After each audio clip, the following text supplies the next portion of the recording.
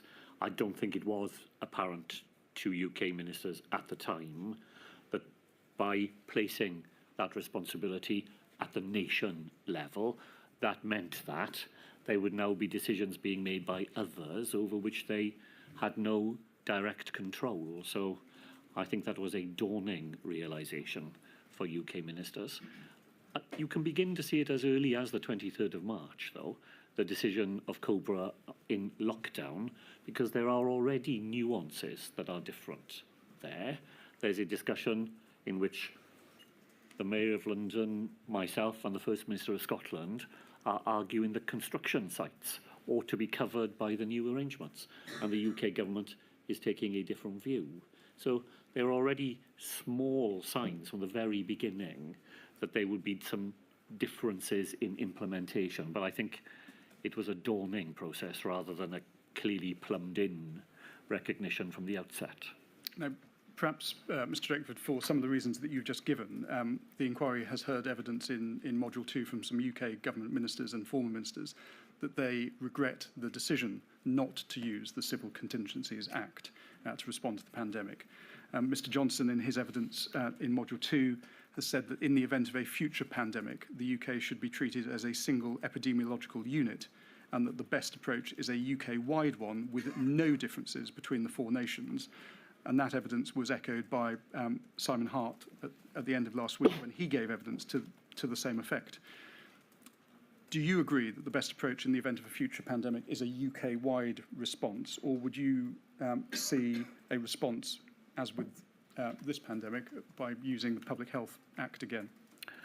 Well, I definitely don't think that the evidence suggests to me that decisions made in London would have been better decisions as far as Wales is concerned.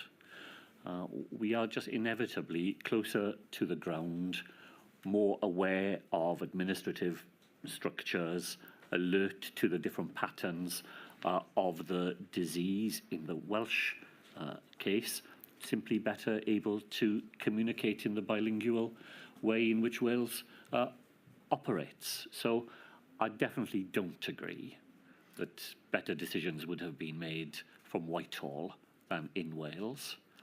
I think there is a different way, however, in which strengthened ability to coordinate between the four nations would have been preferable to the pattern that we ended up with, and that would have allowed a different degree of coordination and joint decision-making that we ended up with. And that's a preferable way, I think. Before we leave the question of divergence, you will have been aware that both Mr Johnson and Mr Hart have given evidence to the inquiry that there was a risk of the devolved administrations being, in their words, different for the sake of being different. And in fact, Mr Hart arguably went further and stated that the Welsh Government actively sought differentiation for no other reason than to be different and to set Wales apart from the other nations in the UK. Was the need to be different for the sake of being different ever part of your thinking or the thinking of the Welsh Government? Well, I absolutely refute the assertion of the Secretary of State for Wales, for which I notice he provided no evidence at all. My lady, I am a believer in the United Kingdom. You know, I lead a government that wants the United Kingdom to succeed and faces considerable political opposition from people who believe that Wales's future will be better separated from the United Kingdom.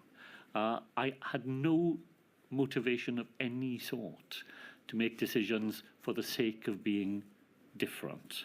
And I think my effort through the whole pandemic is to try and find better ways of coming together to make better informed decisions. And I don't think the Prime Minister or the Secretary of State could offer you a single specific instance to justify the charges that they have made. Move away now from legislation, devolution, divergence, and ask you some questions about the Welsh Government's initial response in the early months, so January to March 2020. You say in your evidence that although you were aware of COVID-19 in January and February, it was not a priority of the Welsh Government.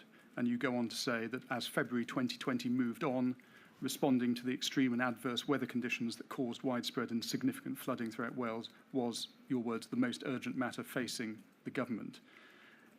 And it wasn't until March that COVID moved up the Welsh Government's priority list until it became the most significant matter. Is that a fair characterisation of the position? Well, the early months of 2020 are dominated from a Welsh Government's perspective by the risks of a no-deal Brexit, which was imminent, by winter pressures in the health service, which are always at their most pressing in early January, in our anxieties to pass a budget through the Senedd. We are a government with a very slim majority, and you've got to pass a budget. And by the first part of February, we are dealing with very significant 40-year adverse weather events that affect thousands of people. So those are the front of desk preoccupations during those early weeks. It is not to say, of course, that we are not aware of what is happening elsewhere in the world or engage in keeping ourselves properly informed about it.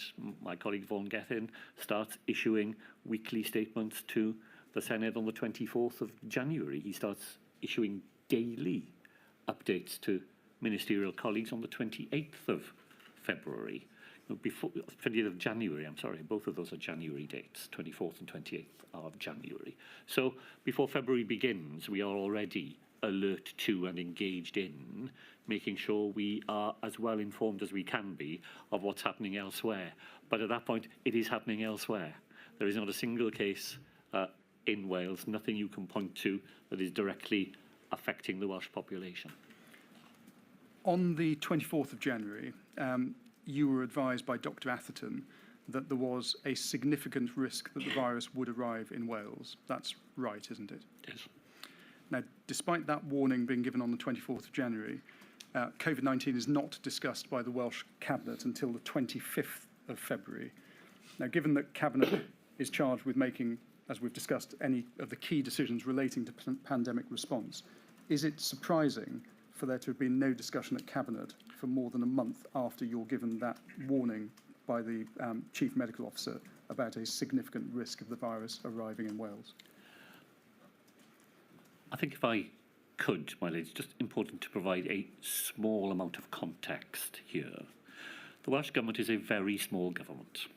We have 9 cabinet ministers. We all work with our offices next door to one another. It's very, very different to Whitehall, where ministers are scattered necessarily across a wide geography, and where the only time they come together is when they're in the Cabinet room. The fact that there was no discussion at Cabinet until the 25th of February should not be read at all as there being no discussion between Cabinet colleagues, because there was a great deal of discussion between Cabinet colleagues in the way that we would normally transact business. So I would have spoken directly to Vaughan Gethin after all the Cobra meetings that he had discussed, and he would have been involved in other discussions with Cabinet colleagues. At that point, there is nothing for the Cabinet to decide. We're being kept well informed. We are discussing matters between ourselves, and then there comes a point when it becomes clear that the Cabinet is likely to be involved in cross-portfolio decision-making. At that point, it becomes an item on the Cabinet agenda, and very quickly it comes to dominate the work of the Cabinet. But isn't the point that it's not just a case of being kept informed? It's a case of making sure that people know what is going to happen on the ground, what preparations there are, for example, for shielding vulnerable people, to check that there's surge capacity. It's not just monitoring. It's the point I made to Vaughan Gethin. It's not just knowing what's going on around the world. It's what are we going to do when it comes here, which there's a significant risk it's going to. So I think the question for me there is, at what point does the Cabinet shift from the being kept informed to needing to make decisions that will be necessary in Wales? I think that point does not come for us until the second half of February.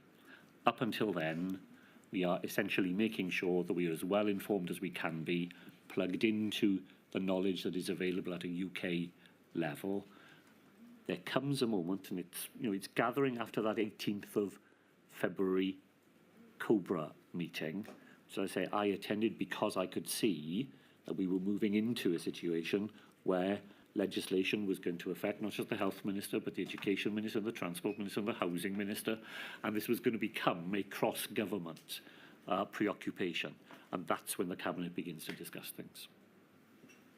Mr. Drakeford, you had some experience of planning for epidemics, as you had to deal with the Ebola outbreak whilst you were Health Minister.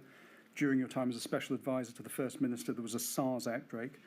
I mean, given that experience, did you not think, or did you not realise in January 2020 the importance of early action, the rapid scaling up of resources, thinking about infection control measures? And aren't they issues that ought to have been discussed at Cabinet at that stage? Well, the signal to me that we needed to move into that territory was the moment when Chief Medical Officers advised that the risk level to the United Kingdom and to Wales has moved from low to moderate. Right until the point at which the Cabinet begins to discuss things, the advice from our Chief Medical Officers is the risk to Wales is low. And when that is your primary signal, it doesn't read to me like a signal that we need to start mobilising in that purposeful way all the things that you listed. When the signal changes, and the signal is now, it's gone from being low to being moderate, that's the point at which the Cabinet does become engaged in exactly that list of considerations. There's a very plausible case, well, I'm not denying it at all, that signal should have been read earlier, and that we should have moved what we were doing some weeks earlier into the year. But the signal wasn't there at the time. At the time, the signal is this is a low risk.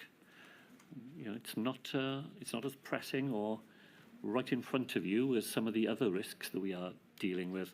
But at the point that the risk level rises from low to moderate, you see the Welsh Government gearing itself up, and the Cabinet gearing itself up to grapple with some of those matters. Eleanor Morgan gave evidence yesterday, and she said that if the Welsh Government were given their time again, we would recognise that we probably should have been making earlier preparations throughout January and February. Do you agree with that? I think I've just said that there's a very plausible case for saying that, but that is with the lens of hindsight applied to it. If we knew then what we knew now, there are many things we might have done differently with better knowledge. In the knowledge of the time, we moved when the signal to us suggested to us that that was necessary. The inquiry has heard evidence from various sources. So I'm thinking particularly Professor Sir Chris Whitty. He told Module 2 that he was under no illusions that the UK was well set up to meet a challenge of a major pandemic, because he said he knew investment in healthcare had been suboptimal. He knew that the planned flu plans, such as they were, wouldn't necessarily stand up to the challenges of a coronavirus. And also he was aware that there was no sophisticated or scaled up test and trace system, in contradistinction to some other countries. In general terms, in late January, early February, were you aware of those concerns? Was that a viewpoint you shared in Wales? Well, we would certainly have shared the view that a prolonged period in which the funding of public services was not what it needed to be would have left the system more vulnerable to a sudden and major impact. We would absolutely have understood and shared that. I would certainly have been aware that we did not have a test and trace capacity of the sort that we were eventually able to mobilise. I received advice in the middle of February that Wales had the capacity to carry out 100 tests a day, and that in normal circumstances that was sufficient to meet our needs, but it clearly was not going to be sufficient to meet a mass testing regime. So some of the points that the CMO for England makes there, I think, would have been known to us. Just before we move, can I go back? I'm sorry about this, Mr. Poole. Can I go back to the advice you were getting, Mr. Drakeford? You said that your CMO advised you in January of significant risk. I always call significant a Weasley word on the basis it can mean a lot of things to different people, but it usually means something to mark significant. And then you say you're getting advised it was low risk, that the virus was coming to Wales. Did you interrogate that advice and say, well, wait a minute, back in January you said it was significant and therefore something that should be marked, and now you're saying low. Did you interrogate it? Did you ask questions of why you were getting that advice? We'd certainly have had opportunities to discuss it directly with our Chief Medical Officer, but my understanding at the time would have been the risk to the United Kingdom is low. The chances of it coming here are not significant. If it does come here, then the risk will be significant. That's the distinction I think that was in my mind. The risk of it happening is not, it's at the low end of the spectrum. If it were to materialise, then the risk will be significant. So I think you can understand that the Chief Medical Officer was making two separate but linked points. Can I say that again? Is that No, it's the distinction between there's a risk of serious rain and a serious risk of rain. Yeah. I would have thought that significant risk means that there's a likelihood or very real possibility it's coming. So it's not a risk of serious rain; it's a serious risk of rain. Well, I agree. You can definitely read it that way. Had that been the intention, I would have expected, though, that the Chief Medical Officer would say, and therefore, these are the things you need to be doing now. And there wasn't advice of that sort, either through Sir Chris Whitty or through other Chief Medical Officers or in Wales at that point. So I think had the Chief Medical Officer meant ministers to understand this is coming and it's coming your way and you need, they would have been, and you need to do this. But there wasn't. And so I think that what he meant was the risk is low. That's what we're being told. If it happens, it will be significant. And that was accepted without interrogation? Not with, I wouldn't say without interrogation, because we would have had an opportunity to discuss it. But the fact that it was unanimously the view, had that been an idiosyncratic view of the Welsh CMO, then you would have expected quite a lot of interrogation, given that he is mirroring the advice that all his fellow chief CMOs are giving in every part of the United Kingdom. I don't think you would have thought that they were major alarm bells being sounded. Mr. Drakeford, as well as assessing risk, one also has to assess likely harms. And given the demographic characteristics of the Welsh population, so specifically the age profile of those aged over 65 and aged over 75, would you agree it was always likely that Wales would experience disproportionate levels of impact from COVID-19? Well, as we say, Wales, older, poorer, sicker. So, yes, of course, that would always have been in the mind of Welsh ministers. Health inequalities has been a preoccupation of Welsh ministers throughout the whole of the devolution period. So we would have been aware, of course, of that. So even if the risk is low, the harm levels, given what you say, older, poorer, they are higher. Doesn't that speak to taking earlier action? I don't think that's an unfair point to make, whether by itself it would have been enough to make Wales what would have been an outlier in the preparations that were being made across the United Kingdom. I'm not sure that it bears that much weight. And I think, in fairness to you, you do say in paragraph 17 of your Module 2 witness statement, you say, looking back on matters and given what we now know, there is strong evidence to suggest that more stringent action could have and should have been taken sooner. I just want to explore with you briefly before we take a break what stringent action you think ought to have been taken by the Welsh Government in January and February. And if I can just start with the Emergency Coordination Centre, Wales. The inquiry has heard evidence from Dr. Quentin Sandifer. He was, between January and November 2020, the lead strategic director in Public Health Wales for COVID-19. He's told the inquiry that on the 22nd of January, he invoked the Public Health Wales Emergency Response Plan at enhanced level. And then 2 days later, on the 24th of January, so coincidentally the same day that you have a conversation with the CMO and are advised of a significant risk of the virus arriving in Wales, the Public Health Wales called on the Welsh Government to stand up the Emergency Coordination Centre. He received a response from David Goulding, who said, I don't see this event as it is currently moving from being in the public health outbreak management space and into the civil contingency multi-agency emergency response. And then that position was restated by the Welsh Government on the 3rd of March in an email to Public Health Wales. Dr. Sandifer then spoke to, on the 11th of March, the date that the WHO declared COVID-19 a pandemic, the fact that Public Health Wales drafted a paper summarising the current situation in Wales and providing effectively an evidential summary of considerations that the Welsh Government could take into account in deciding whether to declare a major incident for health in Wales. And Dr. Sandifer told the inquiry, feedback to that paper was that such a declaration would not be helpful. And he said he was astonished that by early March, the Welsh Government were not treating the pandemic as a civil emergency situation. Looking back, is that something that you would do differently? Well, I think the first thing I have to say is that I would not have been aware of any of those conversations. Those are going on between officials who are themselves experts in the Welsh response to an emergency. I cannot rule out the possibility that had the Public Health Wales view been more directly communicated to ministers, that would have made a difference to the actions that we took. But the system that we had, as you know, is that the Public Health Wales does not speak directly to ministers by routine. They speak to Welsh ministers via the Chief Medical Officer, who is the person charged with the oversight of the Public Health Wales functions. So I can't rule out, of course, that had those views come to us in the way that Dr. Sandifer described, it might have made a difference, but that isn't the way that they were conveyed.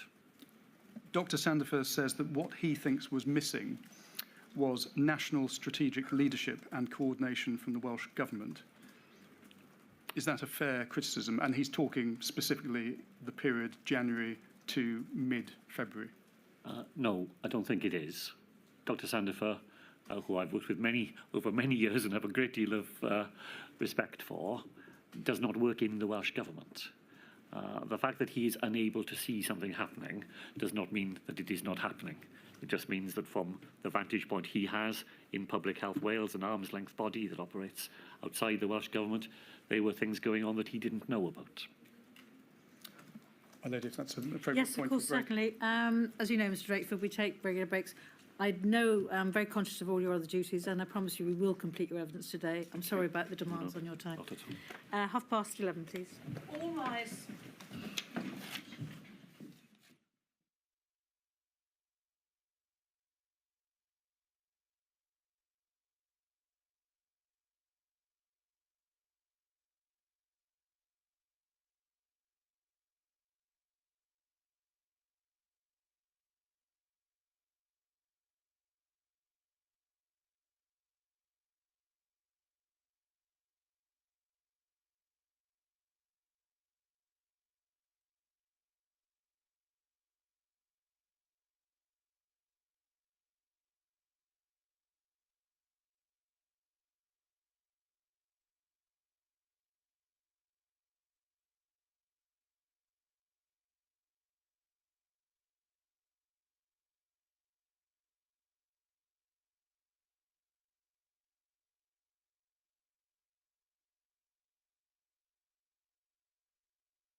Oh.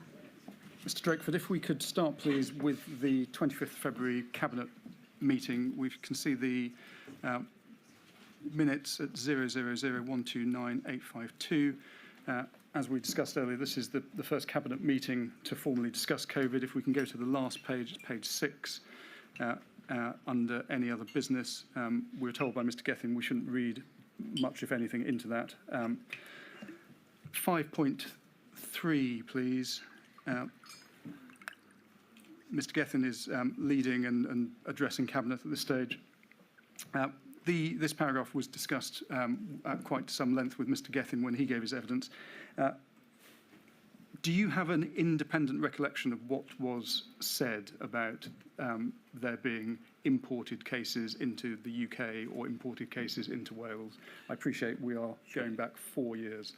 Well, the minute is inaccurate. It doesn't reflect what was said at the Cabinet. As you know, sometime later, before the minutes are published, I get sent them. I'm afraid, nailing my reputation for pedantry to the wall, I read them and go back in and say, I'm sure that minute is inaccurate. That's not what was said, and the minute is corrected. You, just to clear this up as well, you do deal with this in your witness statement for this module. It's INQ 3071209 at page 25, paragraph 77. You say there, it was noted that the Minister for Health and Social Services had been updating Senate members. The risk to the UK was described as moderate. Information was shared across all 4 travel advice, public, so 4 lines up from the bottom. There had been no imported cases into the UK, so that error from the minutes has crept into your witness statement. Yes. That is also an error, is that right? Yes, it is. What is perhaps striking about these minutes is that and perhaps if we just go back to them, it's INQ 30129.852, please, is there's no consideration by Cabinet of what steps should be taken to stop the virus spreading. So what infection control measures needed to be thought about and put in place. There doesn't seem to be any discussion about that. Why is that? I'm not sure that I can recollect for you precisely enough why some things were discussed and why some things were not at that moment. For me, the key thing is that this is the moment at which the Welsh Government's attention turns to this issue with the significance that it was to command, and at that point all those issues are being discussed. Finally, if I could say, just in terms of the Welsh Cabinet's response, at this point I decide that all Cabinet meetings should now be attended by all ministers, not just Cabinet ministers. There are 12 ministers in the Welsh Government, 4 of whom are junior ministers, but I want everybody around the table from now on. By the 4th of March, we are setting up a second meeting every week for all Cabinet colleagues, specifically and only to deal with the COVID-19 emergency. So very rapidly from this moment on, the Welsh Government is gearing itself to deal with the issues that Mr Poole has identified. Mr Drakeford, what was the plan at this stage? This is the 25th of February. COVID is being discussed for the first time at Cabinet. What was the plan for practically stopping the spread of the virus into Wales? The nuts and bolts of the plan, as you understood it to be. You've spoken about testing and tracing. We know that only dealt with index cases. What was the Welsh Government going to do about infection control measures? That's why I say I'm surprised that's not seen in these Cabinet minutes, and I just want to know what was the plan at this stage? Well, first of all, to be clear, there is no plan to prevent the virus from spreading into Wales. That would have been an ambition well beyond what you would have imagined we could have accomplished. But from now on, there are very practical things being discussed about how we would respond to coronavirus when it arrives. And it's now becoming a when rather than an if. So you will see measures being taken. We have an early discussion about schools and what we will do with that. We are beginning now to think about how we will gear the health service up for what it may face, and within another few days, and only a few days, and as the only part of the United Kingdom at that point, we formally agree that we will postpone all non-urgent outpatient, inpatient treatments in order for the health service to gear itself up for what is coming its way. So I'm afraid I just don't have a detailed enough recollection to be able to pinpoint for you, at exactly what point we discuss an exact theme in preparation, but I'm very confident that from that date onwards, all of that is happening. And we'll work our way through March and look at some minutes as well to help your recollection in a moment. Just a step to one side. You say in your witness statement, it's your witness statement for this module, paragraph 82, you say that during the period January to March 2020, understanding of the essential features of the virus was in many ways rudimentary. You go on to say that the Welsh Government's understanding was no better but no worse than any other. And then you go on to say at paragraph 83 that during January and February there was some limited and preliminary evidence which suggested the possibility of asymptomatic spread, but that the Welsh Government concluded that there was insufficient evidence upon which to base operational decisions. And this has been a topic that's been explored with various witnesses over the course of the last couple of weeks. The inquiry heard evidence from Mr. Hancock in Module 2 that his single greatest regret was not pushing harder for asymptomatic transmission to be the baseline assumption. Is that a regret that you share? Well, I have a slightly different regret, I think, to Mr. Hancock, which is that I wish we had known more at that point about the scale at which asymptomatic spread would happen. But we didn't have it. Nobody had it. The World Health Organization is still saying in July that it is unclear the role that asymptomatic spread is playing in the coronavirus epidemic. And in February and into March, there are very tentative and with very limited evidence suggestions that asymptomatic spread may be playing some unspecified part in transmission. Now, I wish we'd had better information than that, but I'm not sure that I share Mr. Hancock's regret that we didn't act more decisively on evidence that was as thin and as unreliable as it was at the time.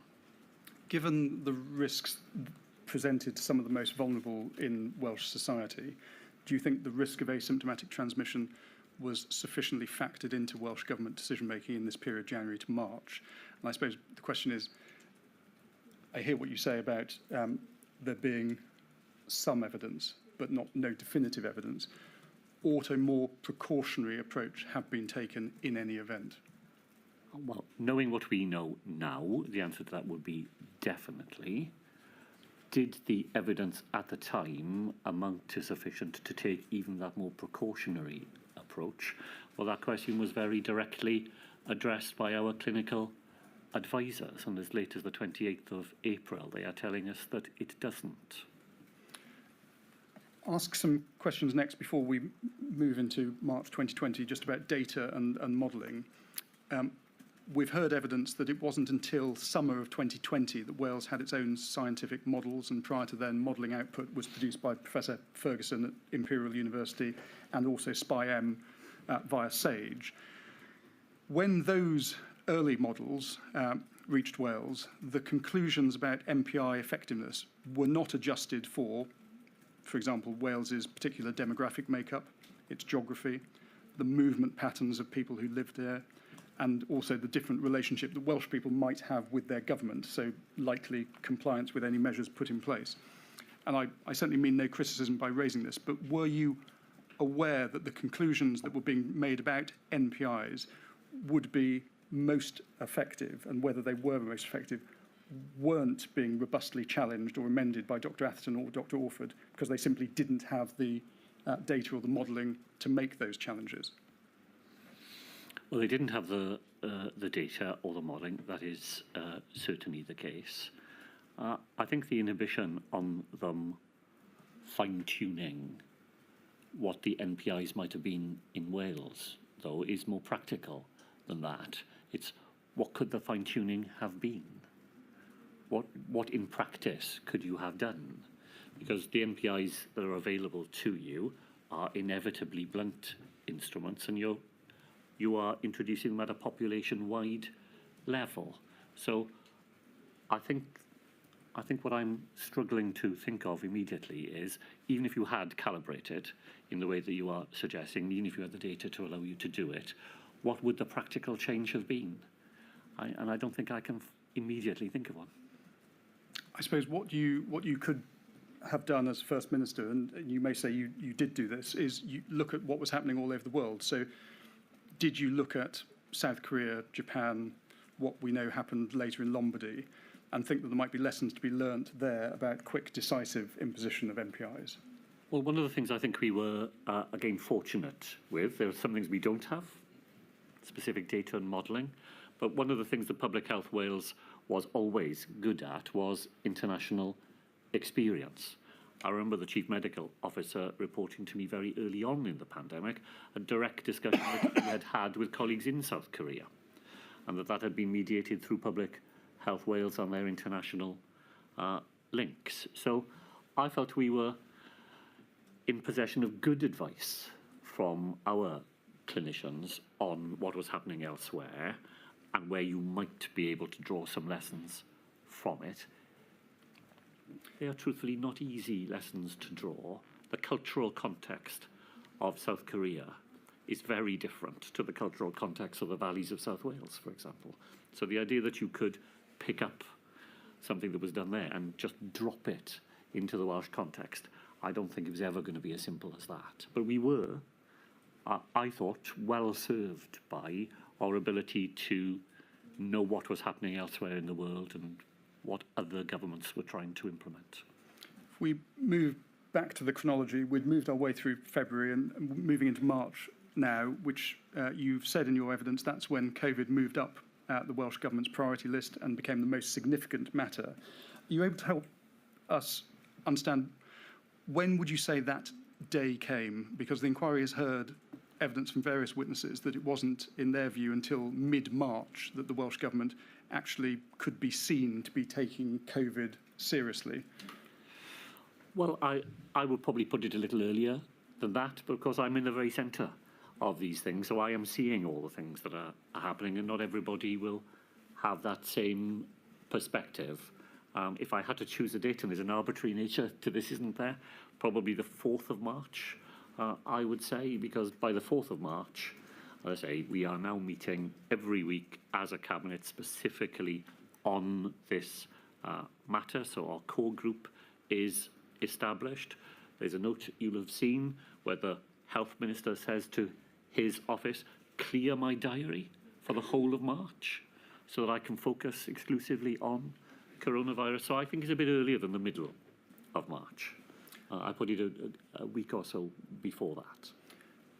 You attended a COBRA meeting on the 2nd of March. That was the first COBRA that was chaired by Mr Johnson, and we can see the minutes there. They're INQ 4056217. If we can have a look, please, at page 5, second paragraph.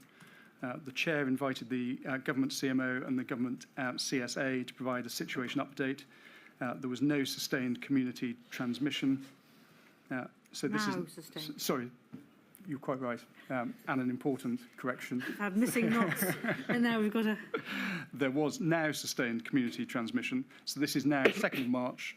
It's nearly a week since COVID has first been discussed by the Welsh Cabinet. We know it's 10 days after lockdown's been imposed in northern Italy. Cases in the UK since late January. You've had the first confirmed case in Wales on the 28th of February, and COBRA is now being told that there is sustained community transmission. Mr Drakeford, did you understand at this point, 2nd of March, that containment of the virus had effectively been lost? The virus was here, the virus was spreading?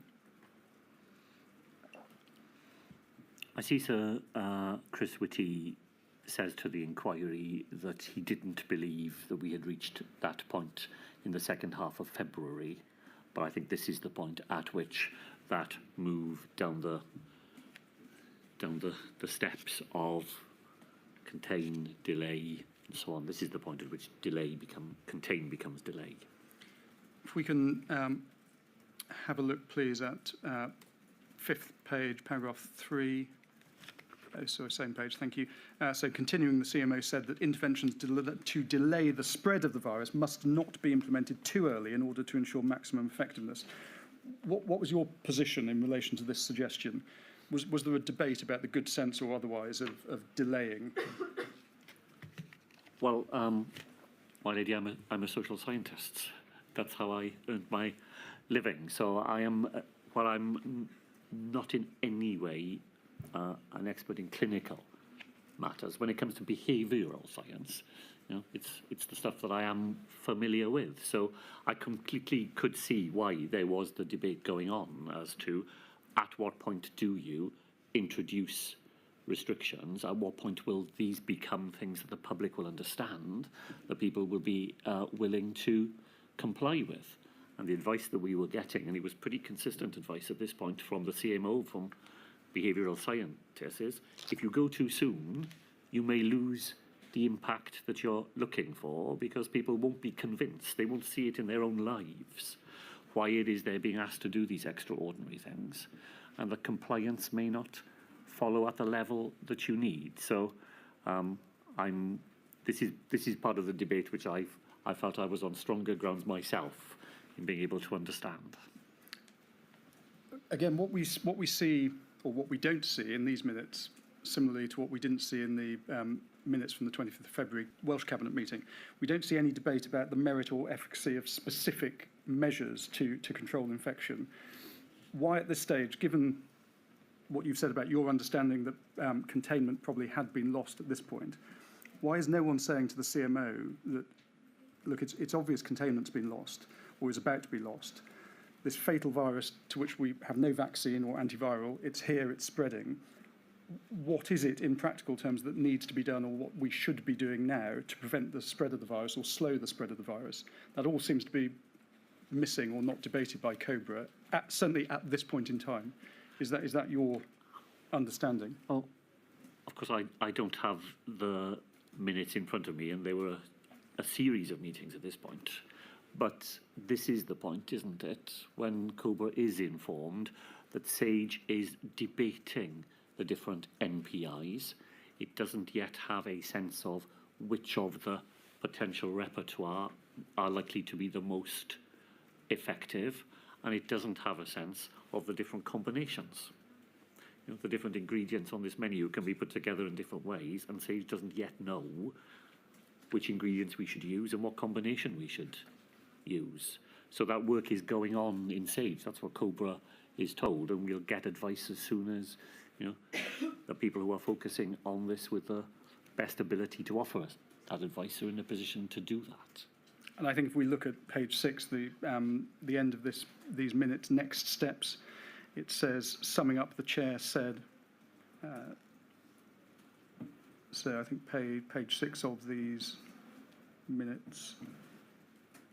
Thank you very much. Para 14, next step. Summing up, the chair said the government's response must be guided by the science and protecting the vulnerable. So this is effectively waiting on SAGE to inform them of what could be done. That's that final. I think it's either this meeting or the one on the 4th, where the chair has just summed up a bit earlier in saying it's business as usual. So I think I do need to make that one, if I could, that the Prime Minister's view, and he expresses it routinely in March, is that we must carry on. We must tell people this is a mild illness. They're not to get anxious about it, and that does create a certain inhibition on some of the advice being taken as seriously as I think it was being proposed to us. First Ministers of Wales and Scotland being inhibited by the Prime Minister's view. Mr. Drakeford?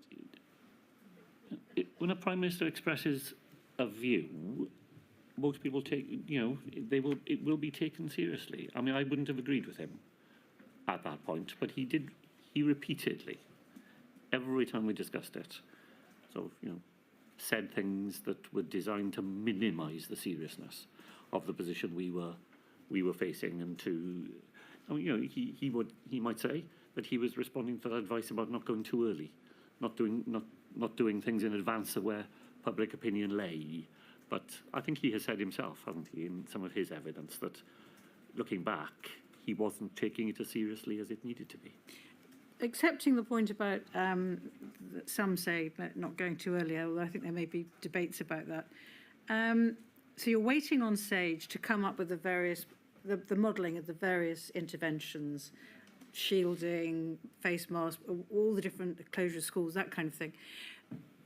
Were you aware what work was going on so that should the modellers say you need this range of interventions, you need to shield the vulnerable, you need to test and trace, what work was going on to make sure that once you'd got the recommended combination of NPIs from SAGE, that basically you could then say, right, we're on it, we'll get it all ready so that the Welsh people can be as best protected as possible?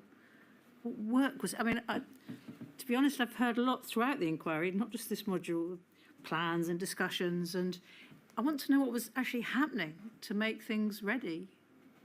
Were you aware at that stage, or had you left it to your health minister? No. We'd have been discussing all of this in our cabinet discussions. I think the point that I will probably make is that it wouldn't be a reflection of the realities of the time to regard these things as happening in sequence. It wasn't an orderly, we will think, we will plan, we will prepare, we will do. We're thinking, planning and doing all at the same time. So in this very few weeks, by the time we get less than 3 weeks from this point, in Wales, all schools are closed, all FE colleges are closed, most major events have been cancelled, pubs, clubs and restaurants are closed, gyms, cinemas, theatres, leisure centres are closed, footpaths, beauty spots, tourist attractions and caravan parks are closed. The reality of the time is not a, were you planning, were you preparing before you do? You're having to do everything, in one very, very compressed sequence of events. And actually, in a very, very short period of time, many of the things that we were thinking about on the 2nd of March have actually happened.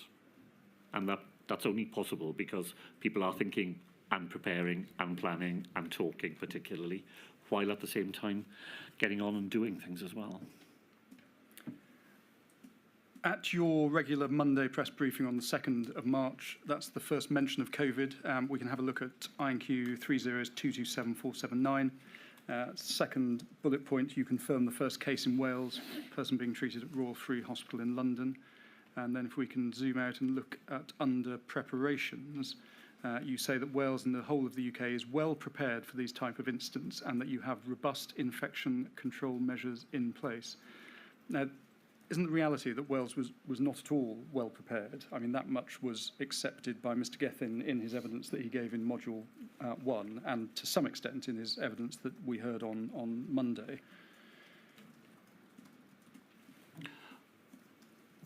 For what we actually faced, we were not as well prepared as we needed to be.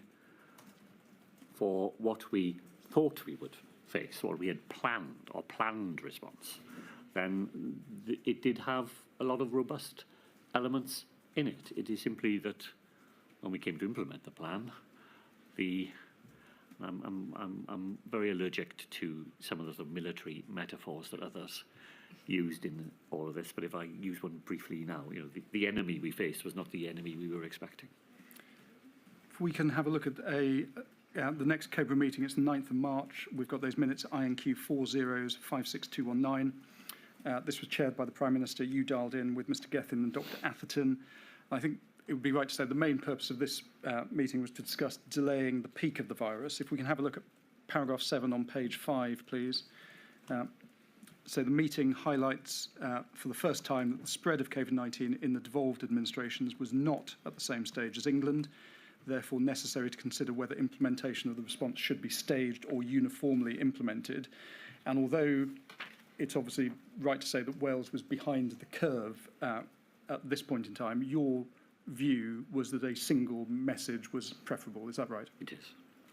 Now, you make a point in your witness statement that the Cabinet Office minutes, which are these minutes that we're looking at, don't accurately record a concern that was raised at this meeting by yourself and also the First Minister of Scotland. The concern was that the Prime Minister and the UK government appeared to be moving away from reliance on the medical and scientific advice. If I can just summarise, hopefully accurately, the point, and then you can confirm if I've got it right. Sage advice for this COBRA meeting defined symptomatic as those exhibiting mild respiratory symptoms, and that advice accorded with the advice that had also been given by Sir Chris Whitty, and the advice from Sage was that those with mild symptoms should self-isolate and stay at home. However, if we look at paragraph 6 on page 5 of these minutes, the Prime Minister's summary there states that those with heavy respiratory tract infections were to remain at home, and it would only be the next stage where those with mild symptoms would be told to self-isolate. We don't need to have them up, but there is a Welsh Government note of this meeting, and that records the First Minister of Scotland stating that the Prime Minister's summary did not correlate with the Sage papers.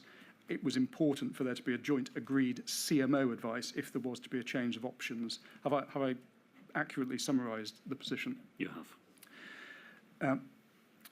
Sage and CMO advice was also to consider household isolation that week. But I think I'm right in saying the UK government thought that that was the least practical option and had the most disproportionate impacts. And you challenged the Prime Minister on this and expressed the view that if the scientific and medical advice was not going to be followed, there had to be a clear, you had to be clear effectively with the public that that was the case. Is that right? Yeah, no, that is absolutely right. I just want to express one nuanced difference. I've been asked a number of times this morning, did you interrogate the advice? Did you ask about it? I myself would not use, maybe you didn't intend it, pejorative language about having a robust discussion in COBRA. That's what they're there for. And yes, both the First Minister of Scotland and I felt that we'd gone into the meeting with a very clear understanding that the advice we were getting, the advice we would follow would be that people would be asked to self-isolate on mild symptoms. At the meeting, the Prime Minister would not use the word mild. He wanted to use a different threshold for self-isolation, and we have a challenging conversation about it, but that's what we were there to do. Was the impression you got, though, at this Sage meeting that this was an instance perhaps of the UK government and the Prime Minister not following the science? Well, it's a gradation. The science is that people should self-isolate. He agreed with that. It's the threshold at which they are to self-isolate that he wished to take a different view. I myself, I'm sure I was guilty of it many times, but I tried to avoid using the phrase following the science. What we were is informed by the science, and then we made the decision. And the Prime Minister was probably entitled to have that debate, but he wasn't.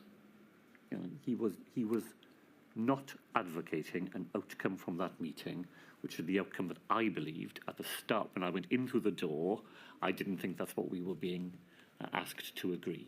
And it turned out that we were, and that's why we both said, in that case, we need a further advice from all CMOs to tell us whether or not they think we are doing the right thing here. Following the chronology, but dealing with a discrete topic that fits in now, which is mass gatherings. 2 days after that COBRA meeting, so now the 11th of March, you attended the COVID-19 core group meeting. There was an update from Dr. Atherton.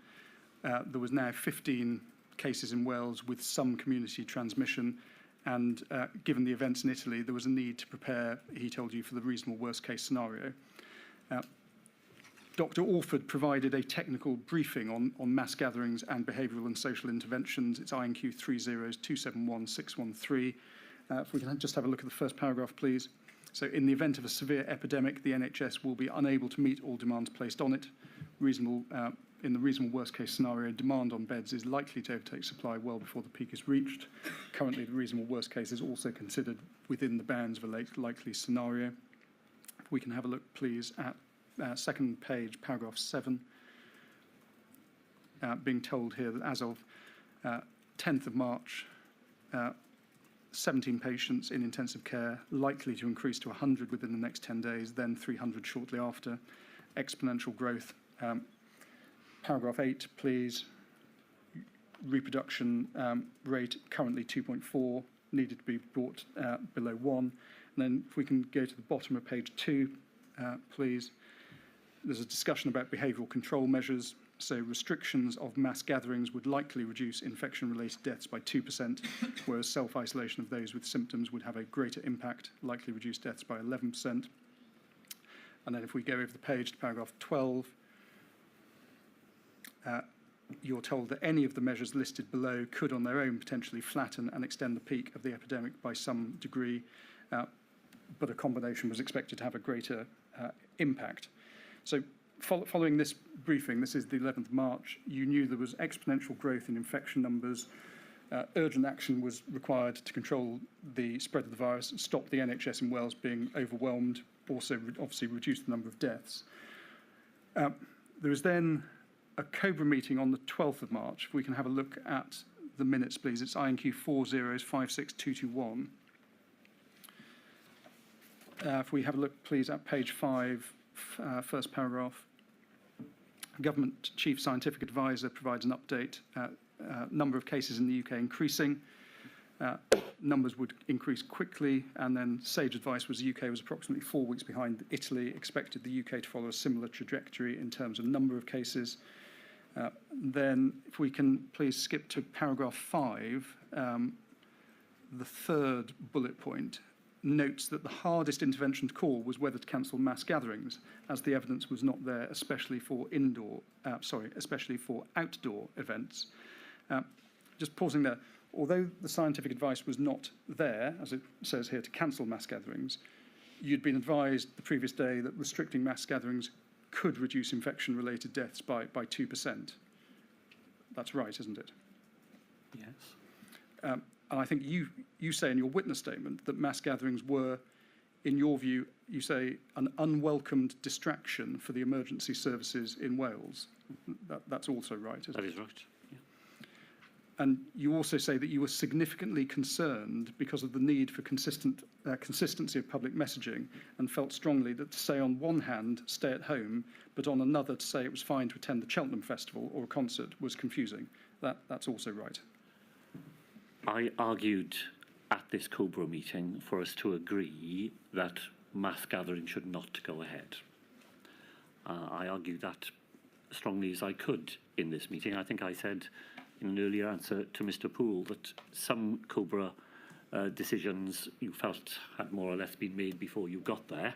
Others, there was a more free-flowing discussion. And I remember this discussion particularly well for a reason I'll say in just a moment. And in this discussion, the Prime Minister, in my view, did go round the room. He took views from anybody who wanted to contribute. He took views from people who were attending remotely. It was a proper discussion, and in the discussion, I was arguing for a four-nation agreement that mass gatherings would not go ahead, not on clinical grounds. I can't do that because all the clinical advice I have is that that's not a supported course of action, but I am arguing for it on the grounds of messaging. It seemed to me we're trying to convey to people how serious the position is, and we're asking them to do some extraordinary things. To say that it's all right to go to a mass gathering seemed to me to contradict that, and my argument was we should all agree that they won't go ahead. The reason I have such a vivid memory of it is that having gone round the table, the Prime Minister summed up against that course of action, and he summed it up by saying, Dom says no.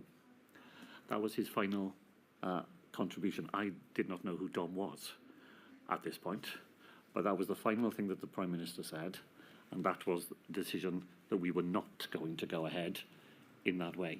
But my argument, and I made it as strongly as I could, was that on public messaging grounds, that was the right thing to do. And you weren't alone, though, Mr. Drakeford, were you? Because the Scottish Government were in favour of advising against gatherings of more than 500 people. If we can have a look at page 6 of these minutes, I think it's the 9th bullet point, says here, Scottish Government minded to advise against gatherings of more than 500 people so as to ensure frontline emergency workers were able to prioritise the response to the pandemic. And then we have a look at the conclusions. It's page 8, paragraph 15. And as you've just told us, the UK government took the decision not to prohibit mass gatherings, but it is noted that the PM respects the Scottish government's decision to cancel mass gatherings to manage pressure on emergency responders.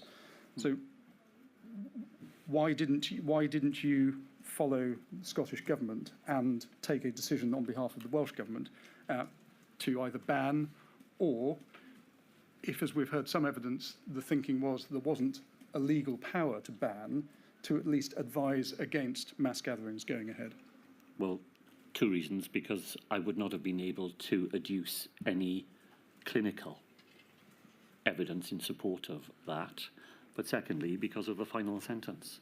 In the extract that's in front of us here, it was crucial for the government to stick to the SAGE advice, and the SAGE advice did not support banning mass gatherings, and the 4 nations should try to stick together as one United Kingdom. Now, as we know, there was a Six Nations rugby match to be played between Wales and Scotland, due to be played in Cardiff the following weekend. On the 11th of March, the inquiry has seen evidence from Gareth Davies, the then chairman of the Welsh Rugby Union. He says that he contacted your office to express his concerns about that match going ahead. You presume, were you aware of those concerns being expressed by the WRU at that time? I was aware that there were conversations going on with the WRU. Were you aware of a conversation between Vaughan Gethin, Dr Robin Howe and Dr Tracy Cooper of Public Health Wales on the 13th of March about the match, and Public Health Wales expressing to Mr Gethin significant concerns about that match going ahead? Not to my present recollection. The concerns were not simply that 70,000 people would gather at the Principality Stadium, but also that significant numbers of fans would be travelling from Scotland. There would be crowding in pubs and bars in Cardiff before and after the match. And the inquiry understands that ultimately it was left to the Welsh Rugby Union to take the decision whether or not to postpone that match. And that decision was taken at lunchtime on the 13th, so that was the day before the match. By that time, 20,000 Scottish rugby fans had already arrived in Cardiff.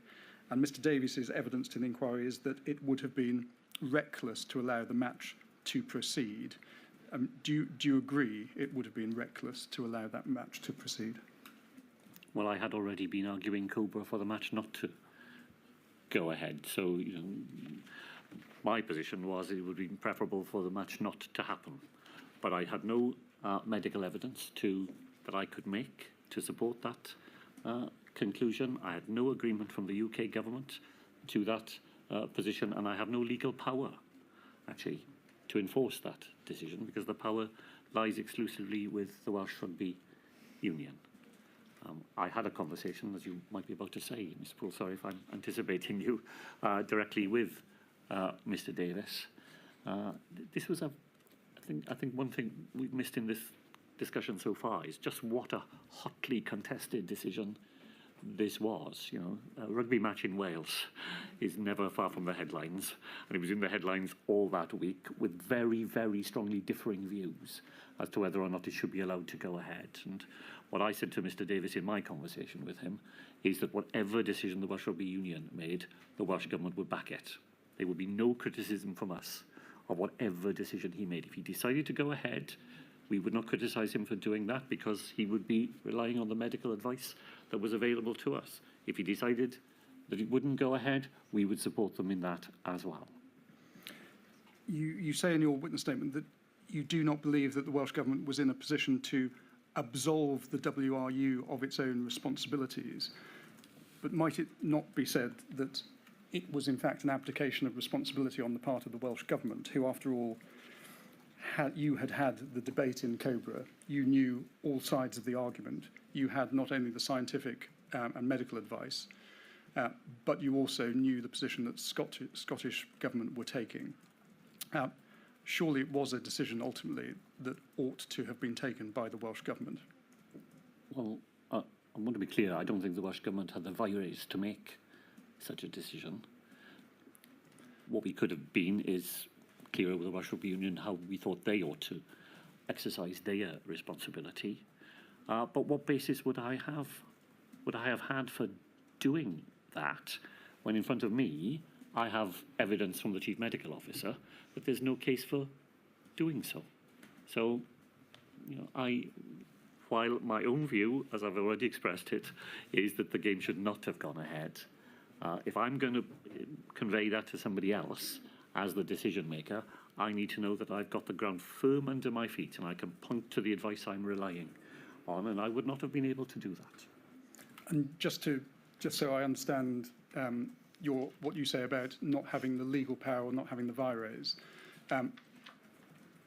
you accept though that there would have been a power under the public health legislation, but you're saying because the medical and scientific advice was not there, that you couldn't trigger the power under that legislation. Is that right? The trigger you have to use is well set out in the 84 Act. It has to be a public health emergency and your response has to be proportionate. That's the test, isn't it? It has to be proportionate. If I have evidence from my medical advisors that this is not the thing to do, I do not know how I pass that test of proportionality. Changing topic slightly, but still in the same chronological run, we're still mid-March. Hospital discharge and care homes. The inquiry heard evidence on Monday from Vaughan Gethin that on the 13th of March, he gave a joint press conference with you regarding the framework of actions, which included a direction to expedite the discharge of vulnerable patients from acute and community hospitals. It also suspended the protocol which gives the right to a choice of care home.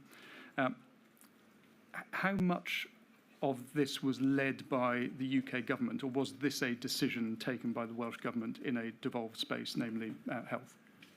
This is a devolved government decision. It's made in advance of a decision by the UK government for England. Now, as we discussed with Mr. Gethin on Monday, discharging vulnerable patients to care homes presented an obvious risk that had to be managed.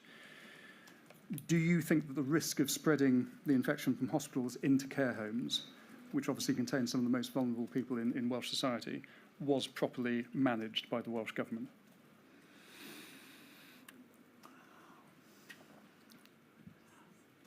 My lady, I'm trying to be clear in my own mind before I answer the question. I'm here to explain, not to justify. I'm not here to try to defend actions that the inquiry will draw its conclusions. I'm here to try and provide the best information I can about how we acted and why we acted.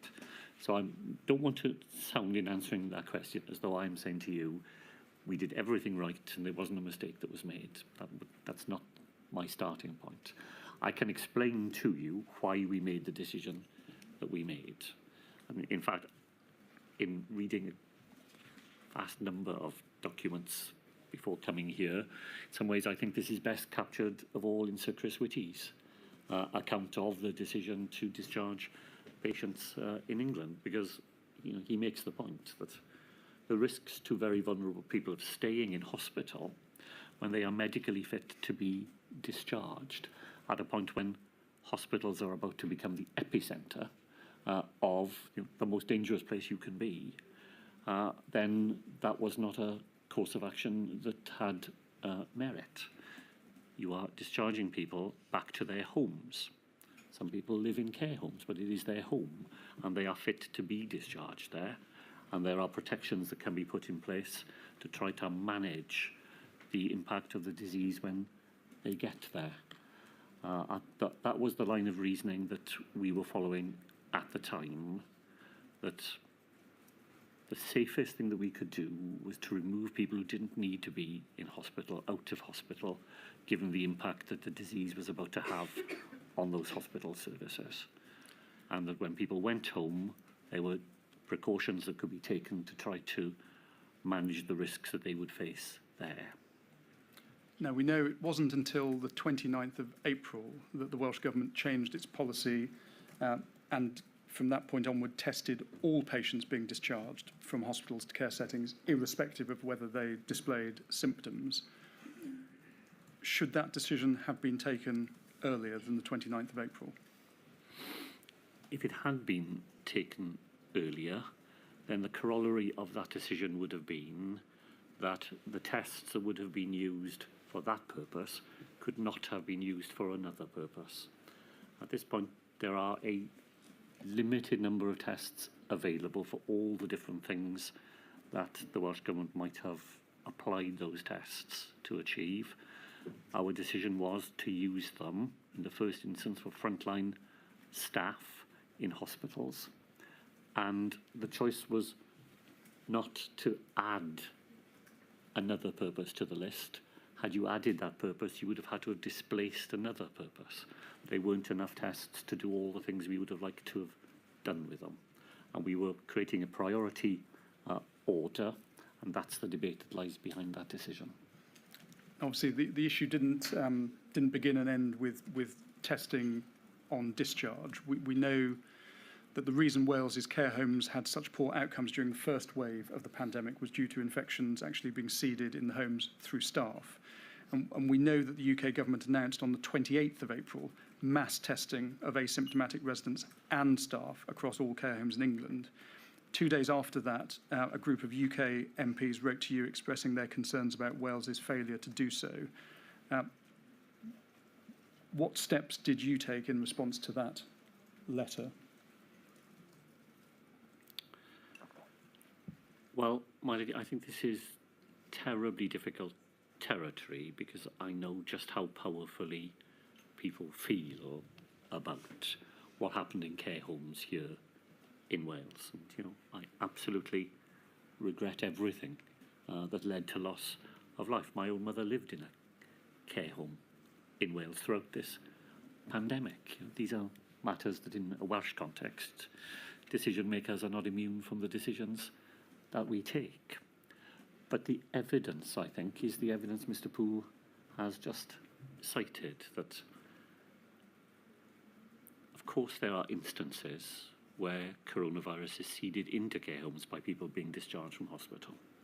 But the primary reasons why coronavirus ends up in a care home is because of the necessary ingress into care homes of people who are there to care for people in them, and as coronavirus rises in the community, the risk that it will be carried into the care home in that way increases. And I know for lots of people that's an uncomfortable conclusion, but I think it is where the evidence that I have seen takes us. Once we had received, we are receiving letters and advice and suggestions from all sorts of people all the time. What we had was, I hope, and believe at the time, an orderly and predictable way of making decisions in which advice comes to ministers very regularly from people who are focused entirely on this matter of how to try to keep care homes safe, what we can do to enhance that. And I can't be buffeted by letters that want me to do something different over here or something else over there. I have to rely upon the orderly decision-making approach that we have laid down. And as ministers get advice, you can see over March and certainly through April how our approach to care home testing and the protection of people who lived in that vulnerable setting, how that develops.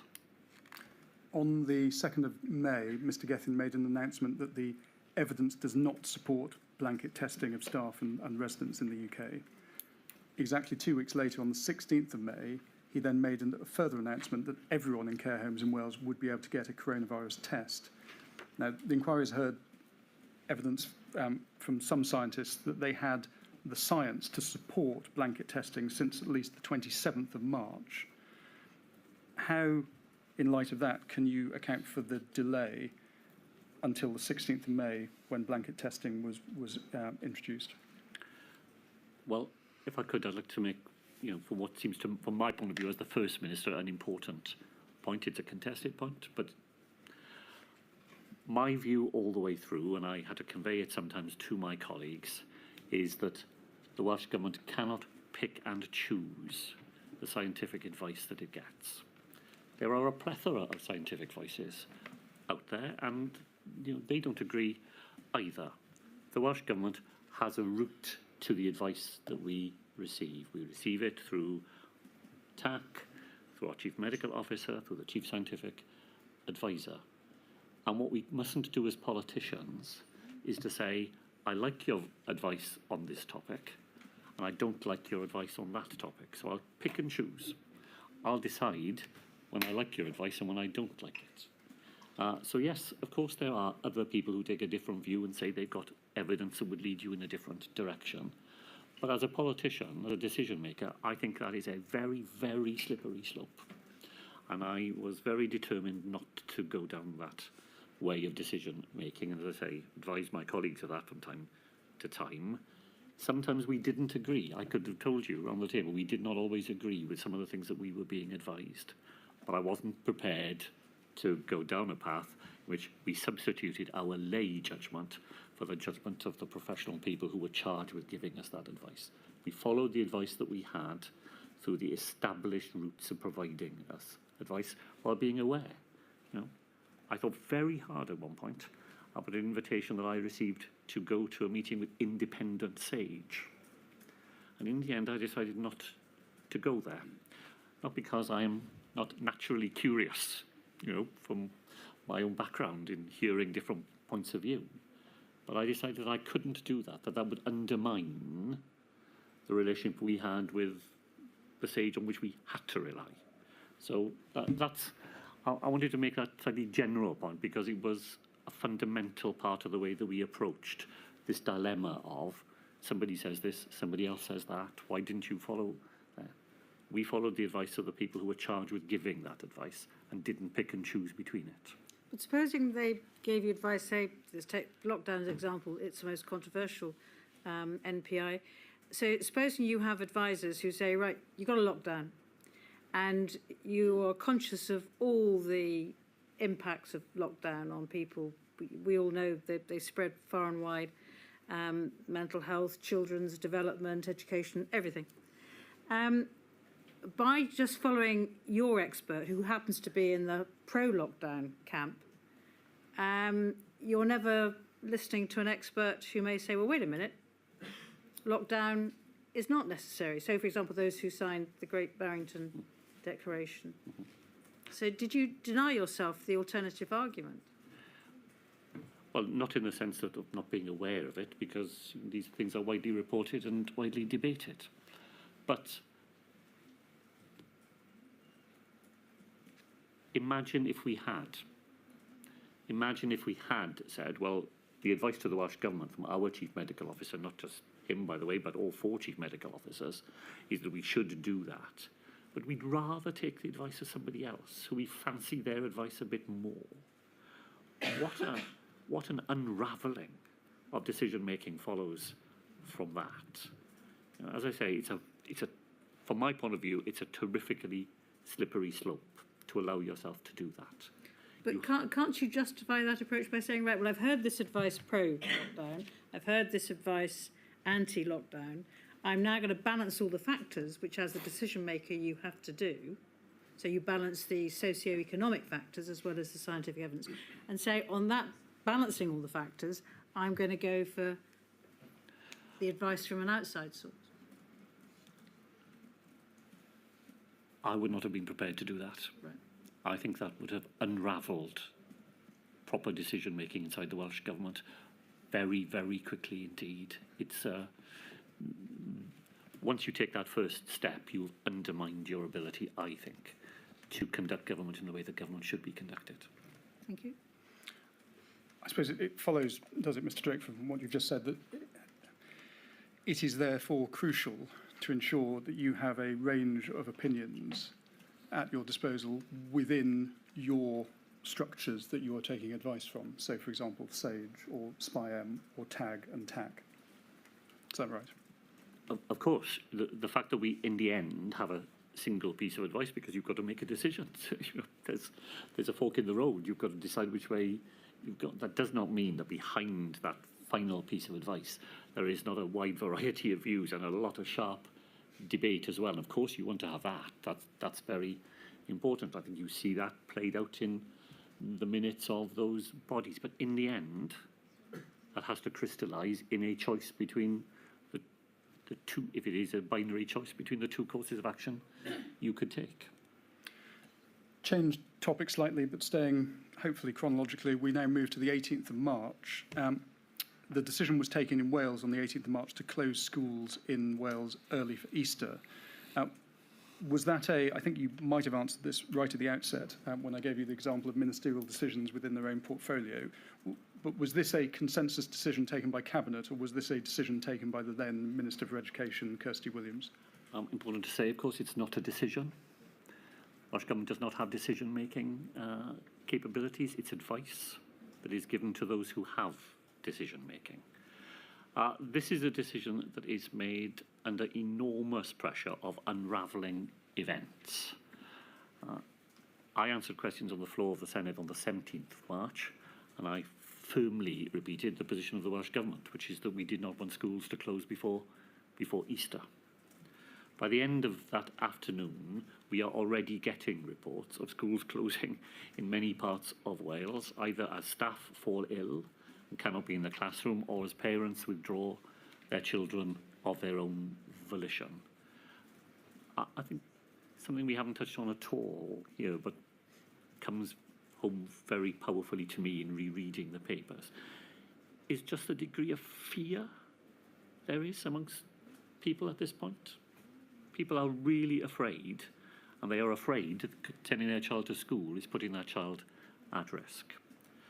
Between the evening of the 17th of March and the end of the morning of the 18th, I think I met the Education Minister on at least 6 different occasions as the evidence accumulated through the day that more and more schools were just closing around us, and at least one education authority is now saying to us it will close all the schools in its area. We are also getting powerful pleas from the Welsh Local Government Association, teacher unions, for the Welsh Government to try to put some order around what we see happening in front of us, so that parents and teachers and others have a sense of schools coming to an orderly end. And by the end of the morning, that is what the Education Minister and I have concluded. There is no opportunity at this point for the whole Cabinet to be gathered around that decision. But, as I say, we are not deciding to close schools. In many ways, what we are doing is trying to put some sense of order around a series of events that are happening beyond our direct control in any event. And is it therefore your evidence that closing schools on the 18th of March is really something that could not have been avoided at that point in time? It was happening already. It was happening in front of our eyes. What we wanted to do was to try to make that system predictable, communicable to parents and staff, and then to take action immediately to put in place alternative arrangements for those vulnerable children and children of key workers who we knew would still need to be able to attend school. On the evening of the 20th of March, you announced that the Welsh Government would use public health powers to close restaurants, pubs, bars, other facilities where people gather. The inquiries heard evidence that on the 22nd of March, there was then a meeting between yourself, Secretary of State for Health, health ministers from the devolved administrations, obviously including also Mr. Gethin. And you say that one of the actions that arose from that meeting on the 22nd was to prepare a lockdown plan. Would I be right to infer from that that at that stage, 22nd of March, there was no plan as such for a Welsh lockdown? What I think you see there is that for the first time, I am agreeing that we need to think of a Wales-only lockdown plan. This is the 21st and the 22nd of March are weekend days. We're meeting right through the weekend. We're meeting on the 22nd. As you say, the Cabinet meets in full at the end of the 22nd. And I have been told that there will be a COBRA that day. that I'm expecting to attend a COBRA, and I'm expecting the Prime Minister to propose that there will be a UK-wide lockdown. When the COBRA doesn't happen, I'm now beginning to wonder why it hasn't taken place. And I'm bound to have some anxiety that it may be because the Prime Minister isn't going to agree to that course of action. So at this point, I ask for legal advice and policy advice as to what we would do if we were in a position of having to do that alone. I think it's highly improbable that we would have been able to do it, and I think there were very large barriers in our path. But given that we might have to face it, then over that weekend I ask for that advice. On the 23rd, of course, we have a COBRA meeting, and it transpires that the proposal is for a UK-wide lockdown, so I don't need to act on any of that advice.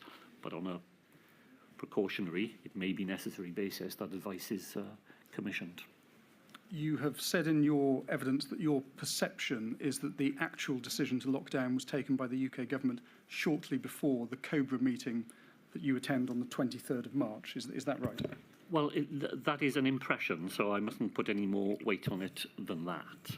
But we were not getting indications earlier in the day, as you sometimes would, that, you know, this meetings are happening, decisions are being made, this is the direction of travel, this is what you should expect when you come to the meeting at 5 o'clock.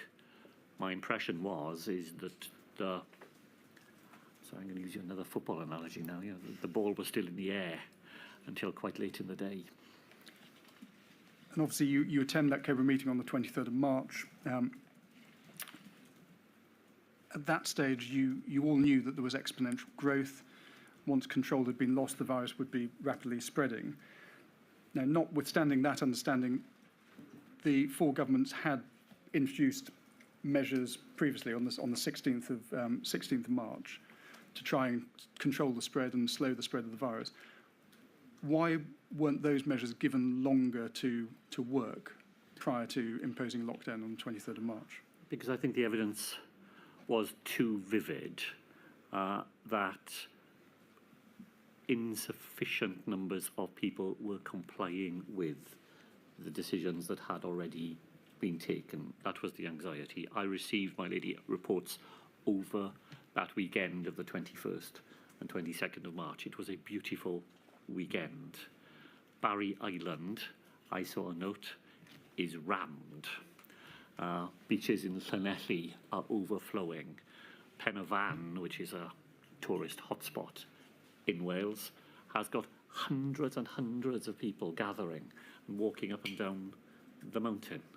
You know, the evidence was there already that the measures we had agreed only a few days before were not being observed with sufficient consistency to have the impact that we know we needed to extract from them. Do you consider then by the 23rd of March a national lockdown was absolutely necessary? That was my view, but I was confident that it was the view of my cabinet colleagues as well. We'd met on the Sunday, we'd met on the Monday, we'd been rehearsing all of these arguments. Although the decision on the spot was a decision I had to take on behalf of Wales, I was entirely confident that this was what my cabinet colleagues would have wished to have supported.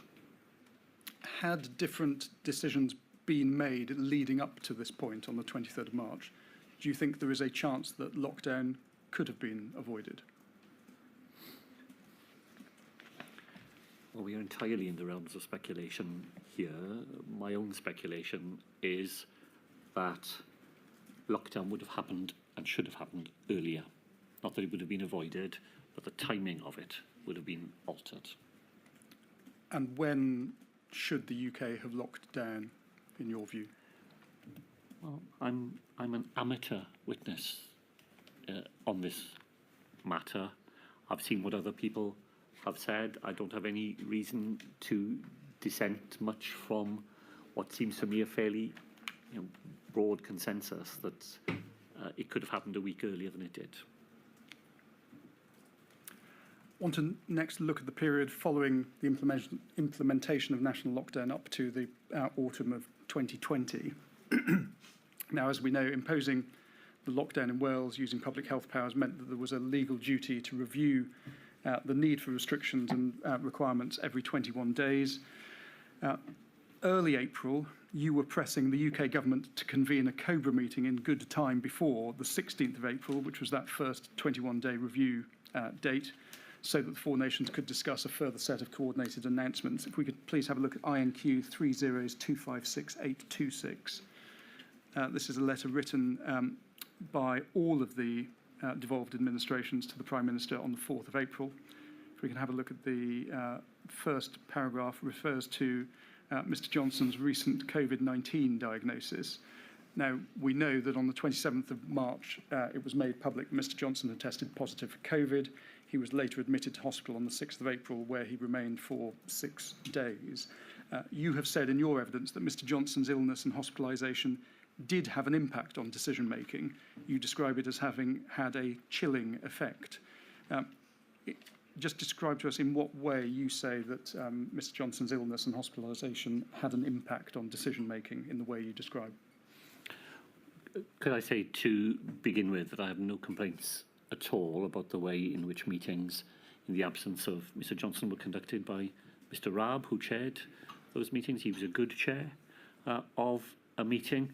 The chilling effect is in the hesitation which the whole system feels about making major decisions when the Prime Minister himself is not at the table and not able to participate in them. So, to my mind, you could detect very easily the hesitation that was there amongst people who were left to make those decisions in the absence of the Prime Minister. If we can have a look at the third paragraph, please, of this letter. You say, picking it up, whereas hurriedly convened COBRA meetings early in the pandemic were understandable, there is no reason not to ensure an orderly process ahead of this predictable milestone. Did you find it surprising that you and the other First Ministers were having to write to the Prime Minister in this way on the 4th of April? Well, I think it does illustrate some of our anxieties that a regular, reliable rhythm of engagement at that level had been put in place.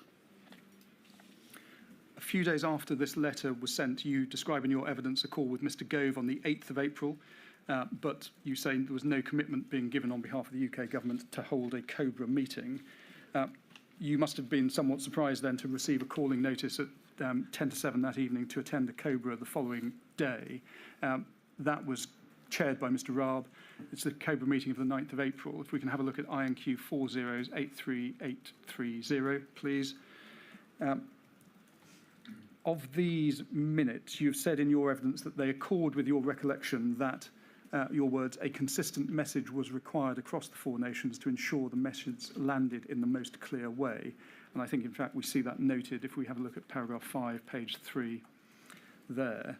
Now, in the Welsh Government, this is Cabinet Office minutes, but in the Welsh Government notes of this meeting, you are recorded as saying, "Our clear message is that people stay home and restrictions remain in place. We are not throwing away everything we have gained." Were you concerned at this stage that the UK government might not be on the same page as the Welsh Government and the other devolved administrations, and also the Mayor of London? Well, if I was concerned, then events prove me wrong, because the UK government does agree that a further 3 weeks of the same level of restrictions is necessary. I probably do have some anxiety as to whether or not they share that view, but more importantly, in practice, when we had that COBRA meeting, there was a continued four-nation agreement that the level of intervention that we've seen in the first 3 weeks must continue for another 3 weeks. You refer in your witness statement to a four nations phone call with the Prime Minister on the 7th of May. You say that the UK government's roadmap adopted a different approach to the approach that the Welsh government was taking. Just want to explore what you mean by this by reference to some minutes of an ex-COVID meeting on the 7th of May. It's INQ 000216499. please.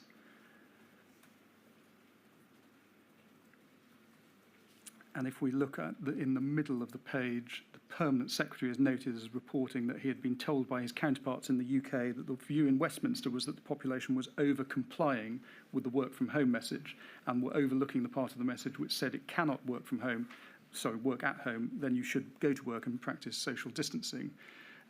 Reportedly, the Prime Minister wanted to correct the over-compliance and was concerned about the economic outlook. And then there was discussion at this meeting on the 7th of May as to whether to retain the stay home, save lives messaging. If we just have a look at the bottom of page 2, please, of these minutes, we see Toby Mason's comments, this absolutely not just messaging, but a policy difference, and notes that if Wales retains stay at home, it will be different to England, who were looking to ease some restrictions to allow activity outdoors. Now, in terms of the stay-home message, you say in your evidence, Mr. Drakeford, that changing policy from stay at home to stay alert was not something that you could and would support. Can you just explain why, given that the UK government and the Welsh government were drawing on the same scientific evidence, you didn't feel able to support the UK government's change of policy? Well, having said at the start of my evidence that, there was always more that we agreed on than we disagreed on, this was one of the bleaker moments during the conduct of intergovernmental affairs. I'm not part of the meeting that you've just quoted here, but I do go to a COBRA meeting on the 10th of May. And I hear for the first time that the UK government intends to abandon the message that we've all agreed on and to move away from stay home to stay alert.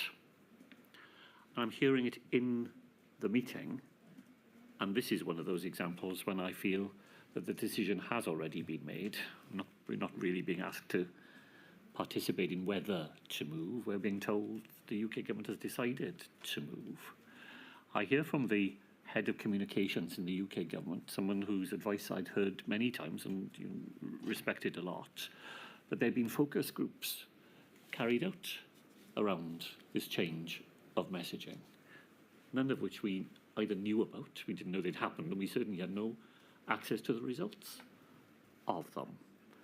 And I simply was not prepared to agree to such a major change of policy on the basis of the information that I had in front of me at that meeting. I was very unconvinced by stay alert. I've no idea what stay alert is asking me to do. My advice to a Welsh citizen is stay at home. Well, they know what's being asked of them. If I'm asking them to stay alert, I've no idea what it is that they are expected to do in response to that injunction.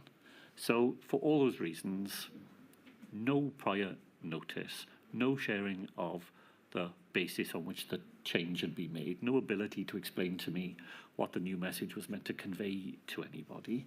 I wasn't prepared to agree to it. I had no cabinet cover for doing that because we didn't know that we were going to be asked to agree. So at that meeting on the 10th of May, I make it very clear that if the Prime Minister decides to go ahead in that way, then he must be very clear that this is a decision he is making for England, and that in Wales we will continue with the mantra that we have very successfully persuaded people to stay with in those first 6 weeks.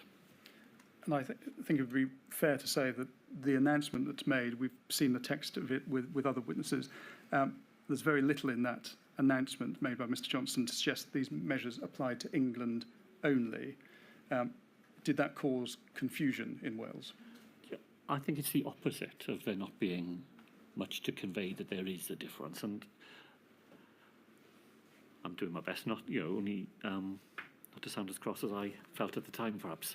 But in that COBRA meeting, we have a very direct rehearsal with the Prime Minister of the need for him to be clear in a press conference, which he's told us he's about to have. So we know the decision's made because he's got a press conference lined up to announce it. In that press conference, he must make it clear that what he's about to say does not apply in Wales or Scotland or Northern Ireland. And he gives assurances in the COBRA meeting that he will do his very best to make sure he does that. He then heads to the cameras and he provides a script in front of the cameras in which the only time he refers to Scotland, Wales and Northern Ireland is when he says early in the press conference, as Prime Minister of Scotland, England, Wales and Northern Ireland. It is a very clear indication to people that what he's about to say applies to the whole of the United Kingdom. And he never once says that that is not the case. That's why I describe it as a bleak moment, because this is not a moment when, and I understand that people can use Britain, Northern United Kingdom, England interchangeably if that's the way they've been brought up. But in this case, this is not a slip of the tongue. This is not somebody forgetting to mention. This is a deliberate attempt to imply to people that what the Prime Minister is about to say means them, when he full well knew that he didn't. And I think the following day, the 11th of May, you give a press conference making some of the points you've just made, and we'll come to that after the break. Certainly. 1:45, please. All rise.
Paul. Mr. Drakeford, before the break, we were talking about the 10th of May, and on the 11th of May, you held a press conference to explain the changes to the regulations that would come into effect in Wales that day. And we can see the text of that at INQ 4090562. And the fourth bullet point there outlines the changes. People are allowed to exercise more than once a day. Garden centres allowed to open. People must comply with social distancing. If we have a look a bit further down the page, there's an acknowledgement that confusion may be caused as a result of differences in the messaging between Wales and England. And then if we go over the page to the second bullet point on page 2, you say, I want to be clear, in Wales, Welsh rules will apply.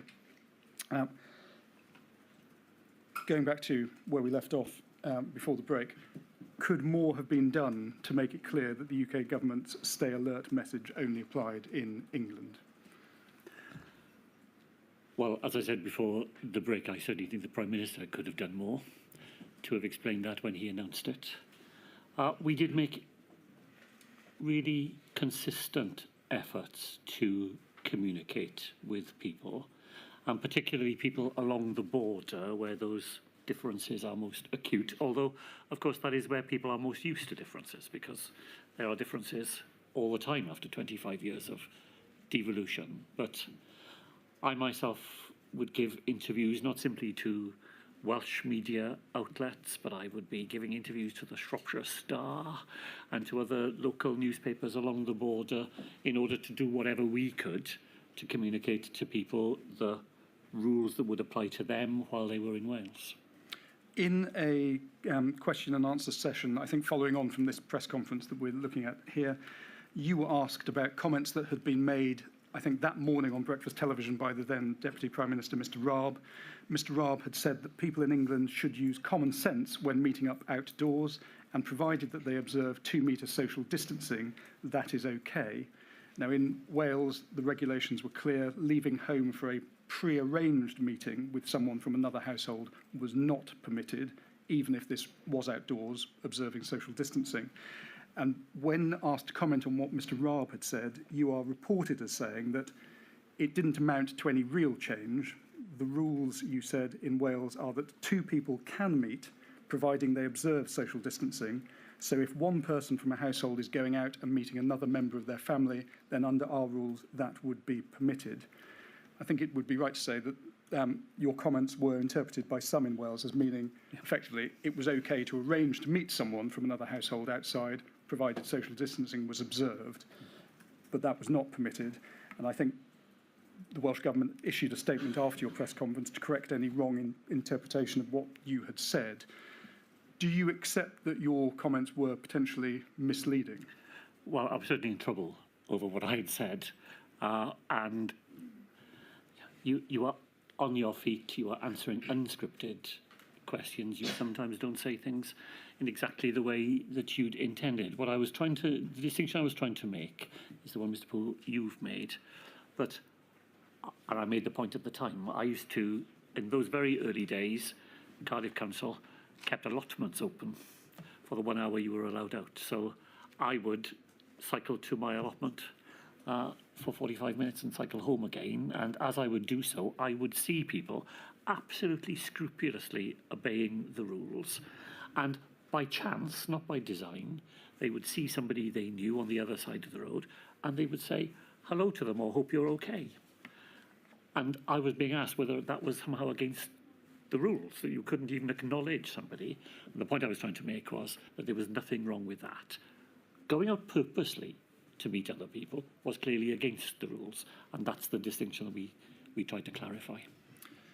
You say at paragraph 49 of your witness statement for this module that you are in favour of strong debate when difficult decisions had to be made, and you say when physical meetings were not possible, some of the interaction defaulted to informal means, and obviously during much of the pandemic, particularly lockdown periods, virtual meetings became the default, and you say these obviously would be supplemented by telephone calls and emails, and one of the informal means of communication that you specifically reference in this context, where physical meetings were not possible, is the use of text and WhatsApp messages. So I want to ask you some questions about your use of text and WhatsApp during the pandemic. Now, it's been widely reported in the press that you had to correct the record in the Senedd when you said that you did not use WhatsApp. And just to be clear, it's right, isn't it, Mr. Drakeford, that you did use WhatsApp to communicate with Welsh ministers and others, such as the First Minister of Scotland, during the pandemic?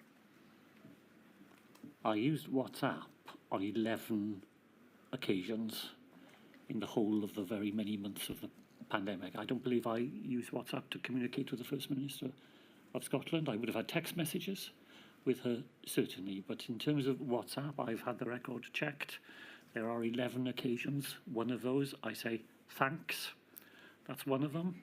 And another one, I complain that I can't hear the sound of the Senedd when I'm meant to be answering questions. I did, it's certainly true, I did use, but I'm a very, very infrequent user of WhatsApp. I'm a much more frequent user of text messages. Dame Sian Morgan was taken to a number of Welsh Government policies concerning the use of informal methods of communication and also the importance of keeping records.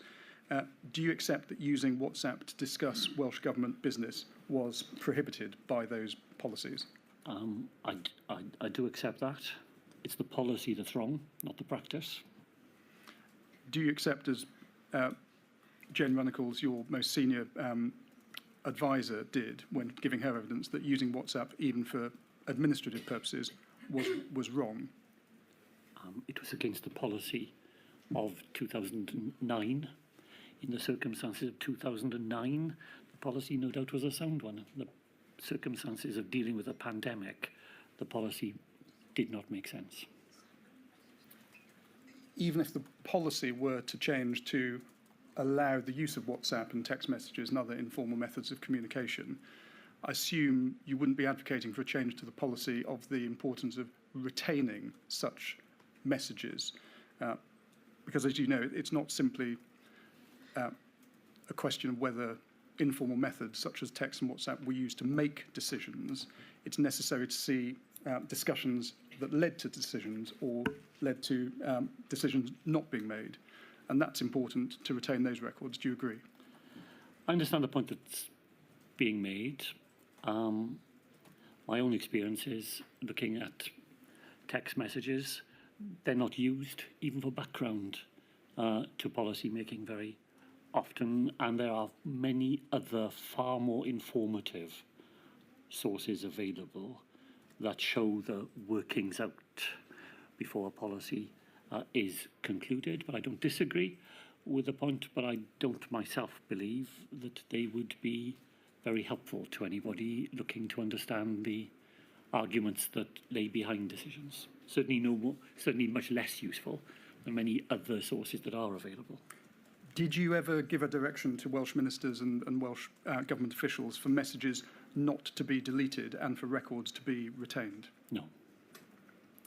When you were made aware of this inquiry being formed, did you discuss with cabinet colleagues or officials for the need for such messages to be retained for the purposes of this inquiry?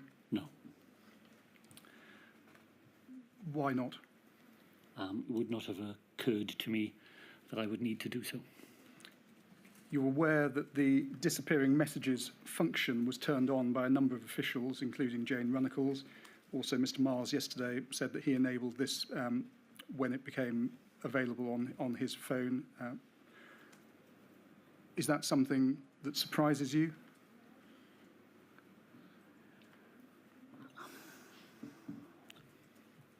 Insofar as I am well informed about these things, I think it's what people do all the time. And I don't think people would have been doing it with an eye to a future inquiry when they did so. Now that the spotlight has been shone on these matters in the way that it has, then it would have been better had things not been deleted. But I don't believe that it was in order to escape the gaze of anybody else that people would have taken that very ordinary decision. And it's right to say that although you have shared messages with the inquiry, you have not been able to recover messages for the period July 2018 to March 2021 from your Senedd-issued mobile phone, have you? Apparently not. can you tell us what efforts have been made to recover those messages?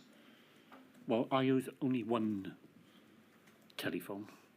There are a number of telephones you could use, but I use only the one, and that's the one supplied to me as a member of the Senate, not as a Welsh Government minister. I have no knowledge of or expertise in the way in which messages are stored or not stored, and as soon as the inquiry asked for messages, then my phone was handed over and all the messages available have been made available to the inquiry. I would have no way of knowing where they were stored or how they were stored or which were still available, but efforts would have been made by Senate technical staff with that competence to make sure that the inquiry had everything that was available. Mr Drakeford, changing topic, and we've looked at the 10th of May, which appears to be something of a turning point in terms of coordination between the four nations. And the inquiry has heard evidence that would tend to indicate that between some differences between the four nations were obviously simply a matter of timing, others were more substantive. The general pattern, though, perhaps with the exception of schools, where England reopened schools first in early June and then that was followed by Wales. With that exception, the general pattern seems to be England and Northern Ireland easing restrictions and then reopening the economy first, followed next by Scotland and then Wales.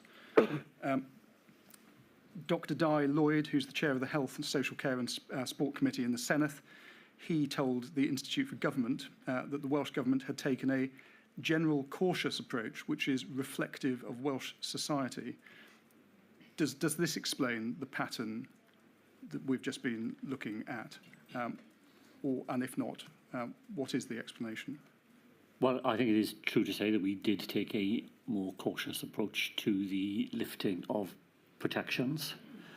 Mostly that is done because of the advice that we have, which is that in opening up Wales again, you ought to do it one step at a time and with sufficient time between measures to be able to assess the impact of those measures on the circulation of the virus. That is the essential reason.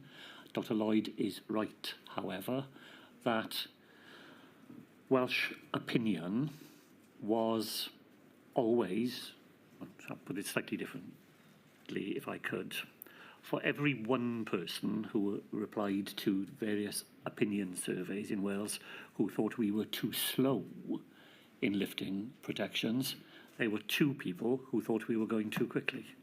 So the temper of public opinion in Wales was in favour of that more gradual and cautious approach. So we were acting consistently with the centre of gravity of Welsh public opinion. There's a cabinet meeting on the 27th of May. If we can go to those minutes, they're INQ 404896. And if we can have a look at page 2, please, paragraph 1.1. The focus of this meeting was on the next 21-day review, which had to be carried out by the 29th of May. If we can have a look at paragraph 1.5, please. Transmission rate at this point, 27th of May, was under 1. It was 0.87. Substantially changed since the last review. There had been decreases in admissions suggesting that the rate was falling. And then if we have a look at page 3, please, paragraph 1.9. There is there's a proposal that the regulations be amended to change the stay-at-home provisions to stay local. And then further down that same page, 1.14, the proposal to allow 2 different households to meet outside subject to social distancing being maintained. And I'm right in saying Cabinet agreed both of those changes ought to be made to the regulations. That's right, isn't it? That is right. What did Cabinet decide at this point in time, so this is 27th of May, in respect of reopening schools and childcare settings? At this point, the Cabinet decides that we want schools to be able to resume education. We have a plan that the Education Minister leads, which would be to bring the school term to an end early and for schools to reopen early in August, because that would have given us the maximum amount of time for schools to be in operation at the best time of the year when the risks were lowest. So we are planning for the resumption of face-to-face education, and the Education Minister has proposed that as the plan that would give children the maximum amount of time in the classroom and in the safest conditions. We are unable to bring that plan to fruition because it is opposed by the teacher unions, whose argument is that they have a contract that means that they can't be asked to rearrange their holiday time. The Education Minister moves to her next plan, which is to ask schools to continue the summer term for 1 week extra and to bring children back to school for 4 weeks before the end of the term, and to give schools that 1 week back in holiday term time in October. Again, unfortunately, in my view, the teacher unions oppose that as well. 3 education authorities out of 22 in Wales go ahead with the Education Minister's plans, but the other 19 feel they can't overcome the objections of teachers to it. So we end up with schools going back in Wales before the end of the summer term, but for 3 weeks in most cases rather than the 4 we would have preferred. I think Miss Williams, Kirsty Williams, then Minister of Education, she says in her witness statement, on the 29th of June 2020, schools across Wales opened to pupils from all year groups for limited periods during the week, with only a third of pupils in school at any one time. She states that she was proud that Wales was the only UK nation where all pupils had the opportunity to attend school before the summer break. There had been advice given by TAC in a report to the Cabinet on the 27th of May that there was insufficient headroom for schools to reopen. Do you think, in light of that, that the correct decision was made for schools to resume some form of face-to-face teaching prior to the summer holidays? I do, because that is a month later from the TAC advice, and the basic patterns across the United Kingdom are the same. And at this period, we are all heading into better times, better territory, and we are all looking to use the headroom, as we called it, that provides to be able to restore some of the activities that otherwise would have been there. On the 27th of May, we didn't open schools that day, but we are giving what the Bank of England would call forward guidance, and we are anticipating the fact that things will continue to improve, as SAGE has told us they will, and we'll come to a point when it will be safe for that to happen, and we're planning purposefully for that. In June 2020, that's when MIGs, Ministerial Intergovernmental Groups, were replaced with COVID-S, Prime Minister's Strategy Group, COVID-O, the Operations Committee that we know was chaired by Mr Gove. I'm right in saying that the devolved administrations were not invited to attend COVID-S meetings and were not invited to attend COVID-O meetings on a standing basis until October 2020. What impact did the decision to replace MIGs with COVID-O and COVID-S have on Welsh Government decision-making? Well, I think the first thing to say is that we're not involved in that decision. No attempt is made to ask devolved governments how those arrangements might best be deployed. We're simply informed that the decision has been taken. It means, I think, that we are even further away from that regular, reliable engagement between us that I would like to have seen. We're not involved at all in the strategic thinking of the UK government, and we're only involved in the operational side of it when they decide that it would be useful for us to be in the room.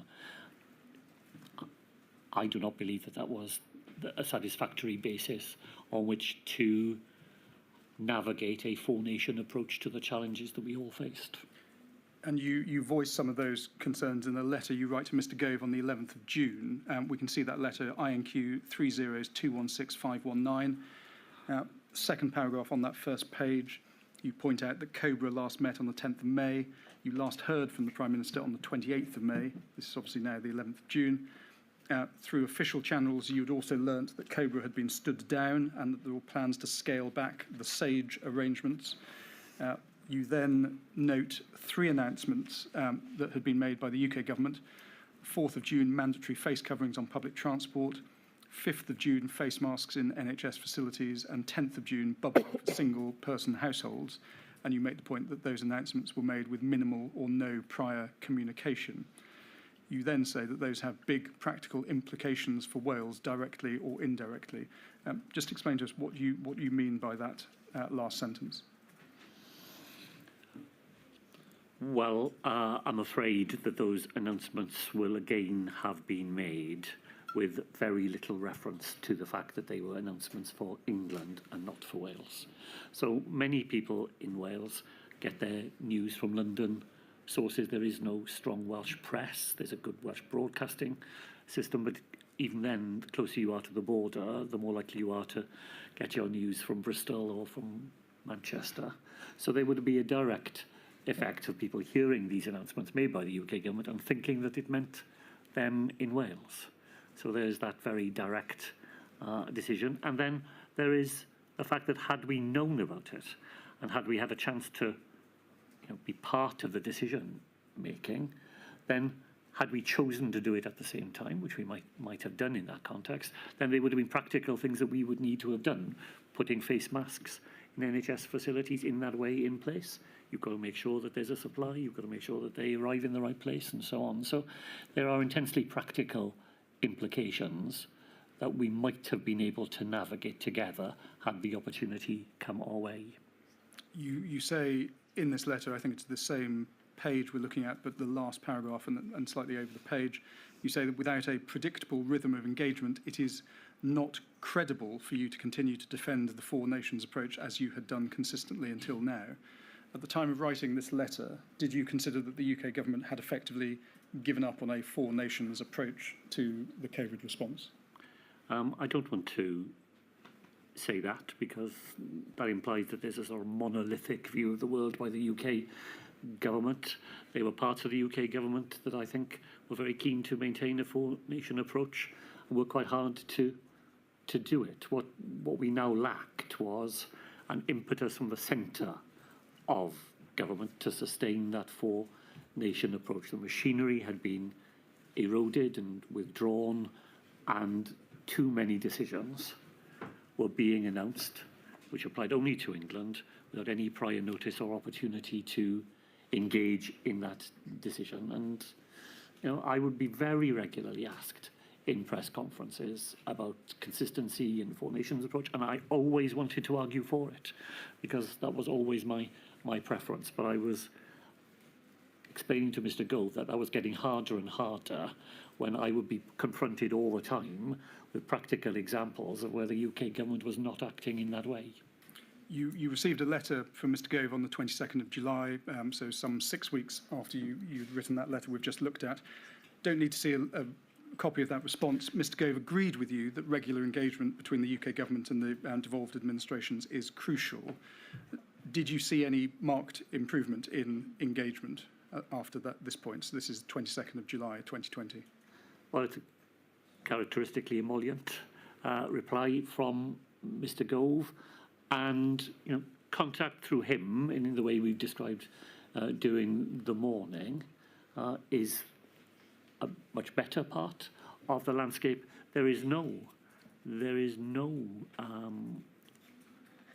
resumption of contact at prime ministerial level. So again, I want to give proper credit to the things that did work, while just arguing that they weren't necessary, but they weren't sufficient.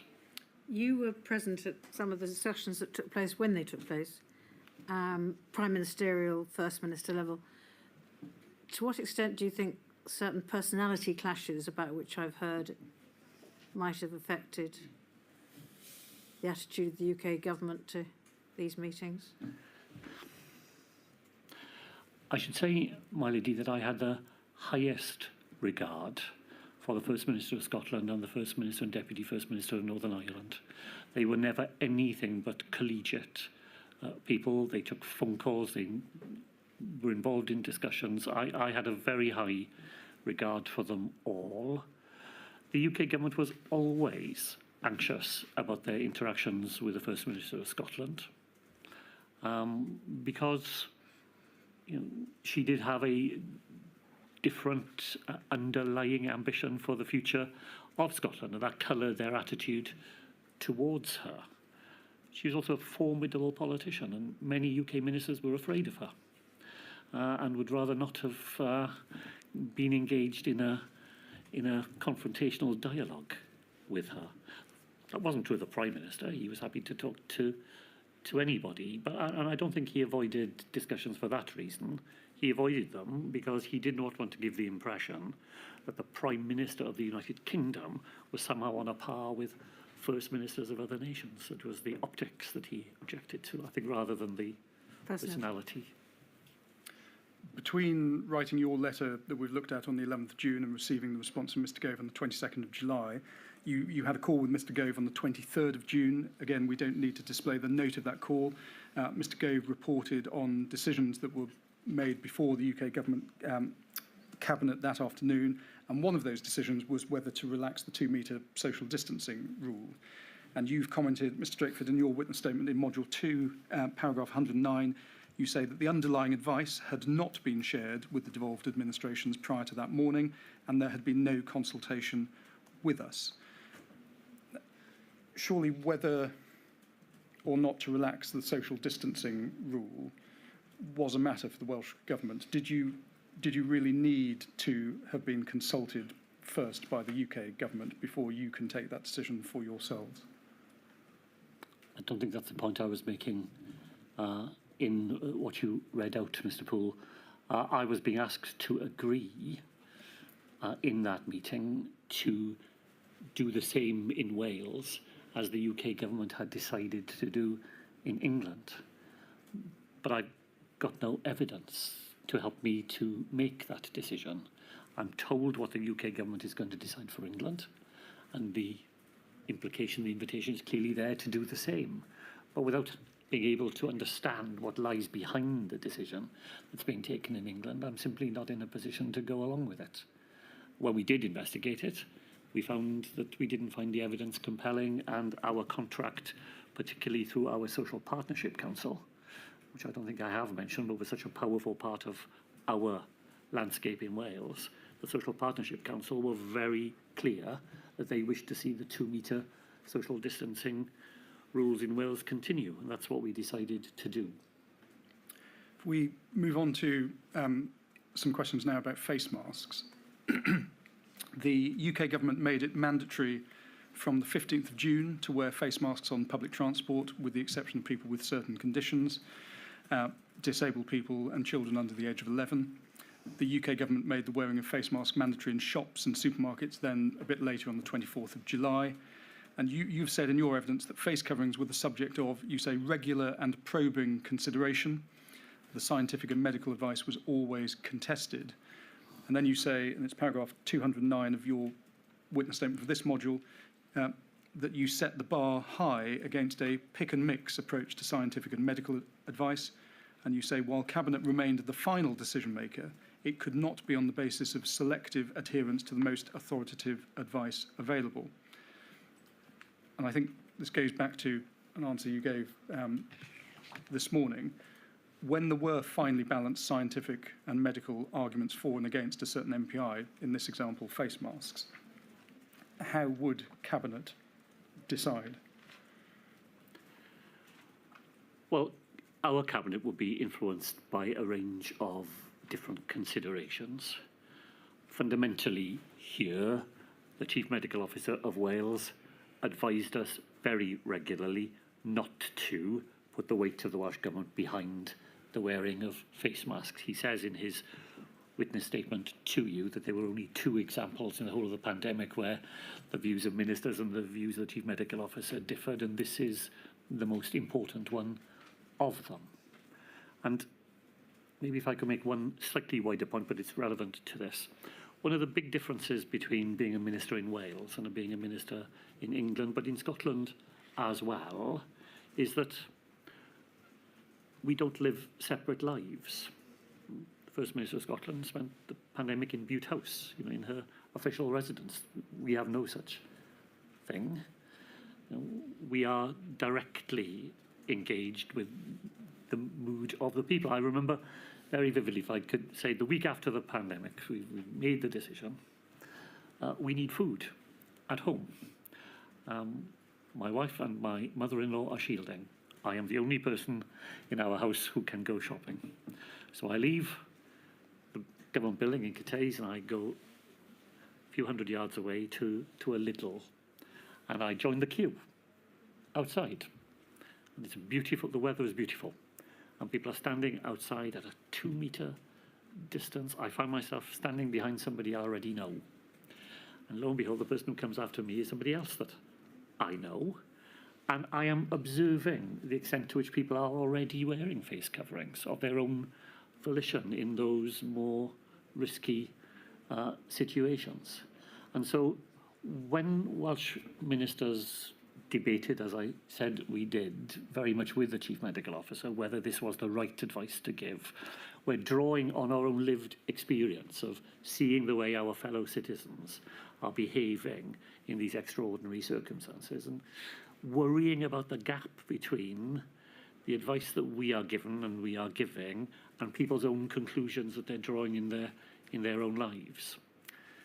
In the end, and it does, as you say, take me back to the point we debated a little before the break, the Chief Medical Officer's view is very clear. Advising face coverings is not only of marginal utility, but could positively harm the efforts that people are making, because it would lead them to do more risky things in the belief that they were protected from those risky things by wearing a face covering. And in the end, as I say, we don't pick and choose. We follow the advice that we're given. And it would be right to say we know that Dr. Atherton remained at the sceptical end of the spectrum of opinion in respect to face coverings.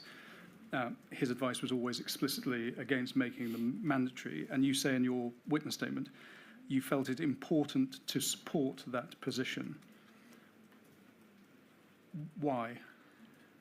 Because of the arguments I made this morning. Imagine if we had decided to go against the advice of the Chief Medical Officer, advice that would be publicly available. Everybody would see the Chief Medical Officer has advised this and you have done something different. The following day, I would go to the Social Partnership Council and I would be in a difficult conversation with tourism interests in Wales. And I would be explaining to them, I'm afraid we have to do this because the advice we have is that that is important. What would their first answer to me be? Well, you ignore the Chief Medical Officer in his advice on face coverings, so why do you feel you've got to follow his advice on this? And that was not a line of argument that I felt it was in anybody's interest to open up. But you could have justified it. If you felt that it was sensible to take the advice in one example, but not another, couldn't you just have said to your Partnership Council, well, in this respect, I have huge amount of time for Dr. Atherton, but I happen to disagree with him, and I've looked at all the evidence, and I've seen what other countries are doing, and because we're trying to be cautious in Wales, I'm going to go this way. Couldn't you have done that? I could have done. Absolutely, I could have done. It would have undermined the Chief Medical Officer. I think in the eyes of people who had known that the Welsh Government had seen his advice and decided they didn't want to follow it, that would have given his advice in other contexts less weight, and it would have been more vulnerable. And we were constantly being asked by different groups to make an exception for them. They could see why it was necessary for us to do this, but couldn't we see that they, whatever it would be, and there's a very long list of them, need to be treated differently? And my strongest defence always was that the advice we had was that we needed to act in the way that we did. And I absolutely agree that the choice was there, but the choice I made and my colleagues made was not to create a chink in the wall of the argument that we were making. But aren't you then slavishly following the science, which this morning you said you weren't doing, you were being guided by it? But if you always follow it, aren't you slavishly following it? Well, I don't think we were slavishly following it because, as the extract said, we were in vigorous discussion with the Chief Medical Officer on this point and testing him and asking him things like that. In the end, his professional assessment was always clear. You can do it, but you'll be doing more harm than good. And I don't think that was a position my ministers would have willingly put themselves in. What about consistency of messaging? Was there not an argument, and quite a powerful argument, for charting the same course as England and Scotland, just to ensure a consistency of messaging on face masks? Yes, there was, and I'm absolutely certain those points were made in the discussion we would have had. There's a COVID-19 core group meeting of the 14th of July. Don't need to display the minutes, but it was noted that there'd been a great deal of coverage in the media about the use of face coverings, and in short, the public were questioning why it wasn't mandatory to wear face coverings on public transport. Face coverings were made compulsory on public transport in Wales from the 27th of July. Was that decision influenced by public opinion? Yes.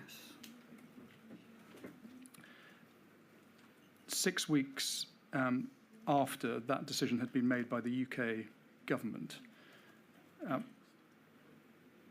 is that 6 weeks delay justifiable in your view? I think it's explainable. I don't think it's for me to justify it, but I think I can explain it in the way that I have, is that we are throughout there. We come back to this topic, far more often than maybe the significance of the wearing of a face mask justified, but we come back to it very regularly because of the public interest in it, because we can see that people in Wales are acting in a way that's not consistent with the advice that we are giving, and we want to test that advice regularly and probe it and challenge it and all of those things. Over time, the advice changes, and part of the reason why it changes is that it erodes confidence in some of the other things you're asking people to do if too big a gap opens up between what people are concluding in their own lives and what it is that the Welsh Government is advising them to do. When you changed it, what was Dr Atherton's advice at that stage? Well, I think Dr Atherton was always at the more sceptical.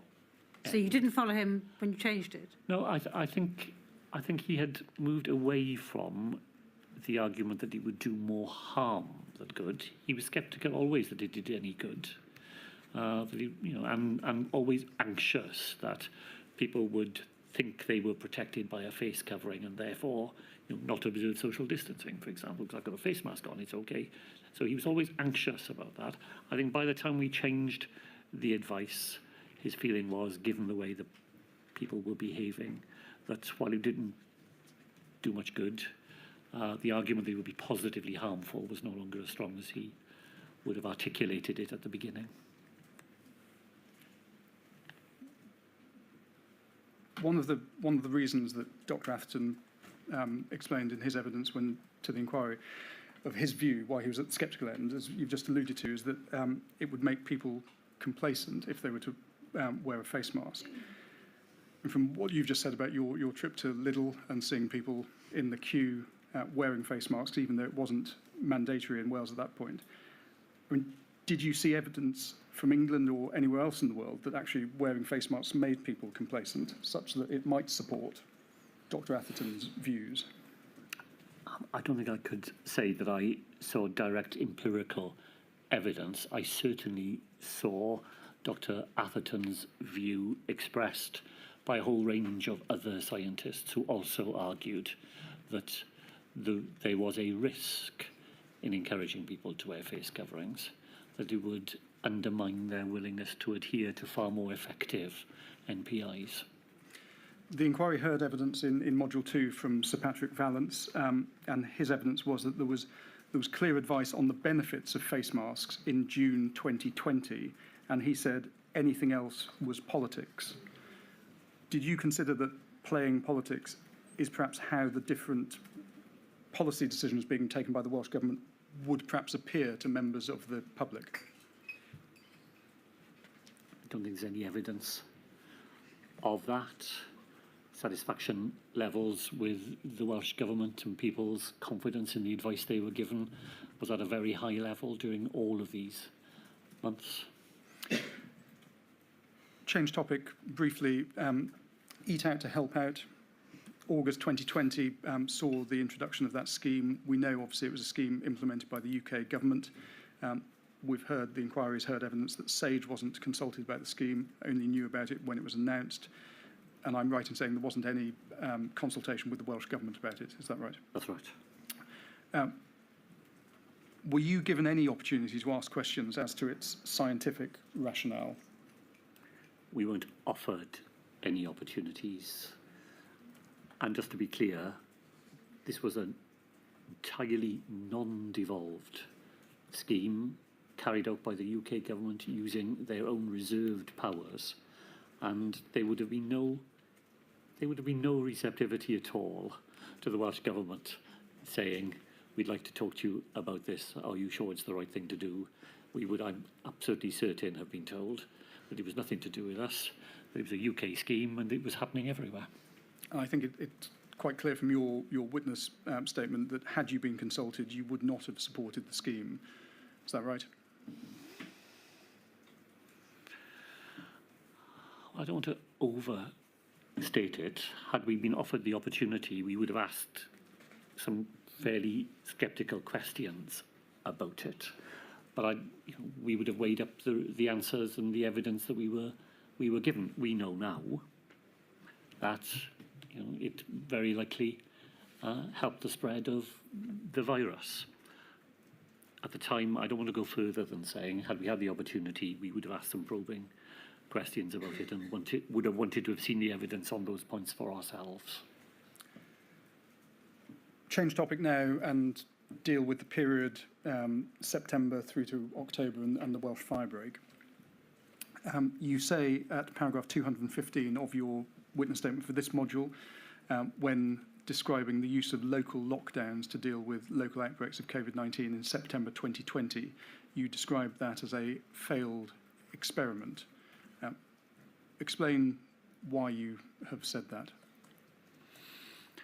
Well, the pattern in Wales, my lady, is the one we've described. Things get better during the summer. The first Sunday of July, we have the first day since March where there are no deaths from COVID. We have 11 days in a row in August when there are no deaths. Things are getting better.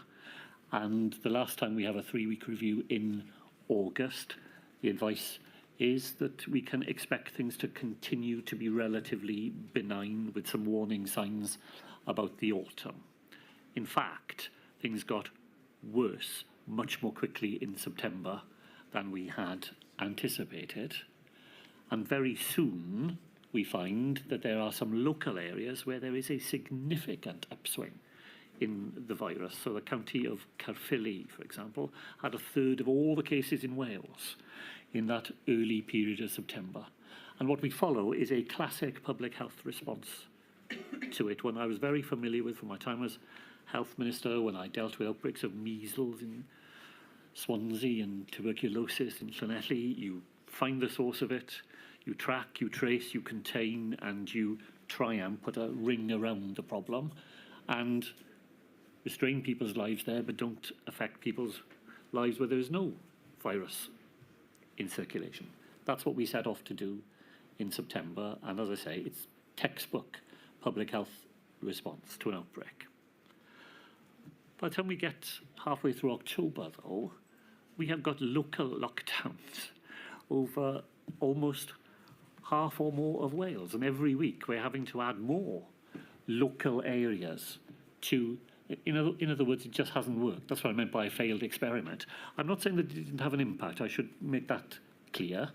I think there are figures that show, for example, the county borough of Torfaen in southeast Wales, on the day that it went into lockdown, it had, in a local lockdown, it had the same level of coronavirus as the town of Bolton in England.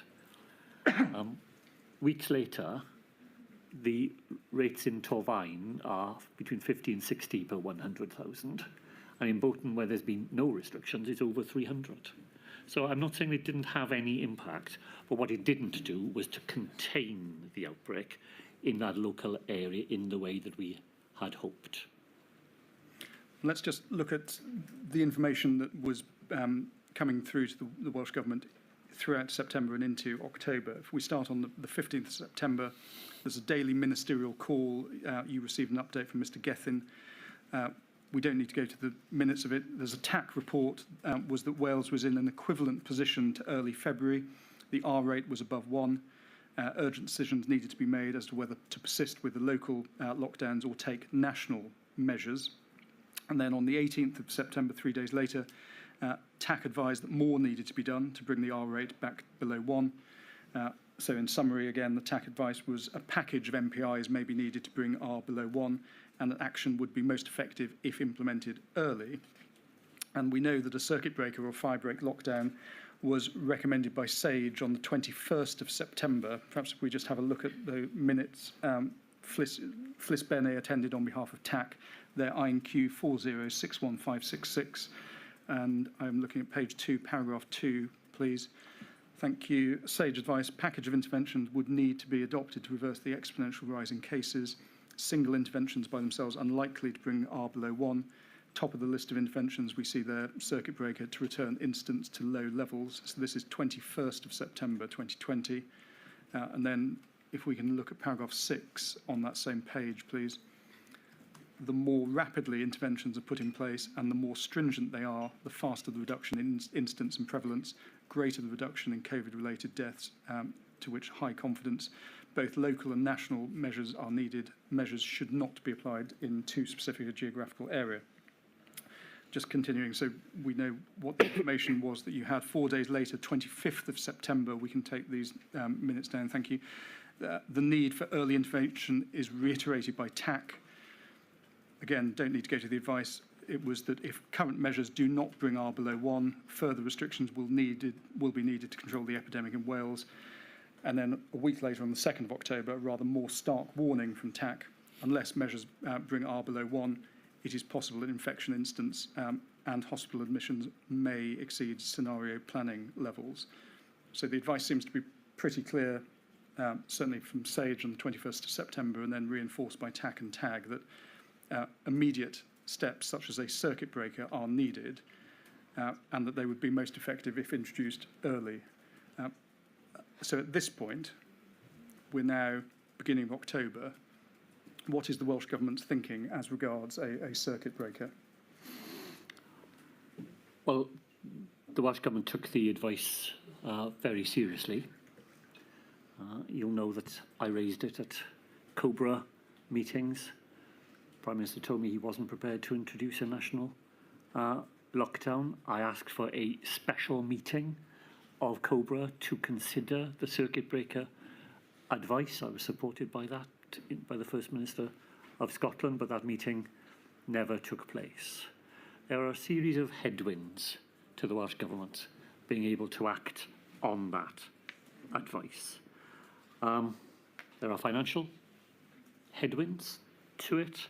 There are political headwinds to it, given the Prime Minister is not just not prepared to do it, he's actively opposed to doing it and says so publicly and criticises the Welsh Government when we say that we are intending to do so.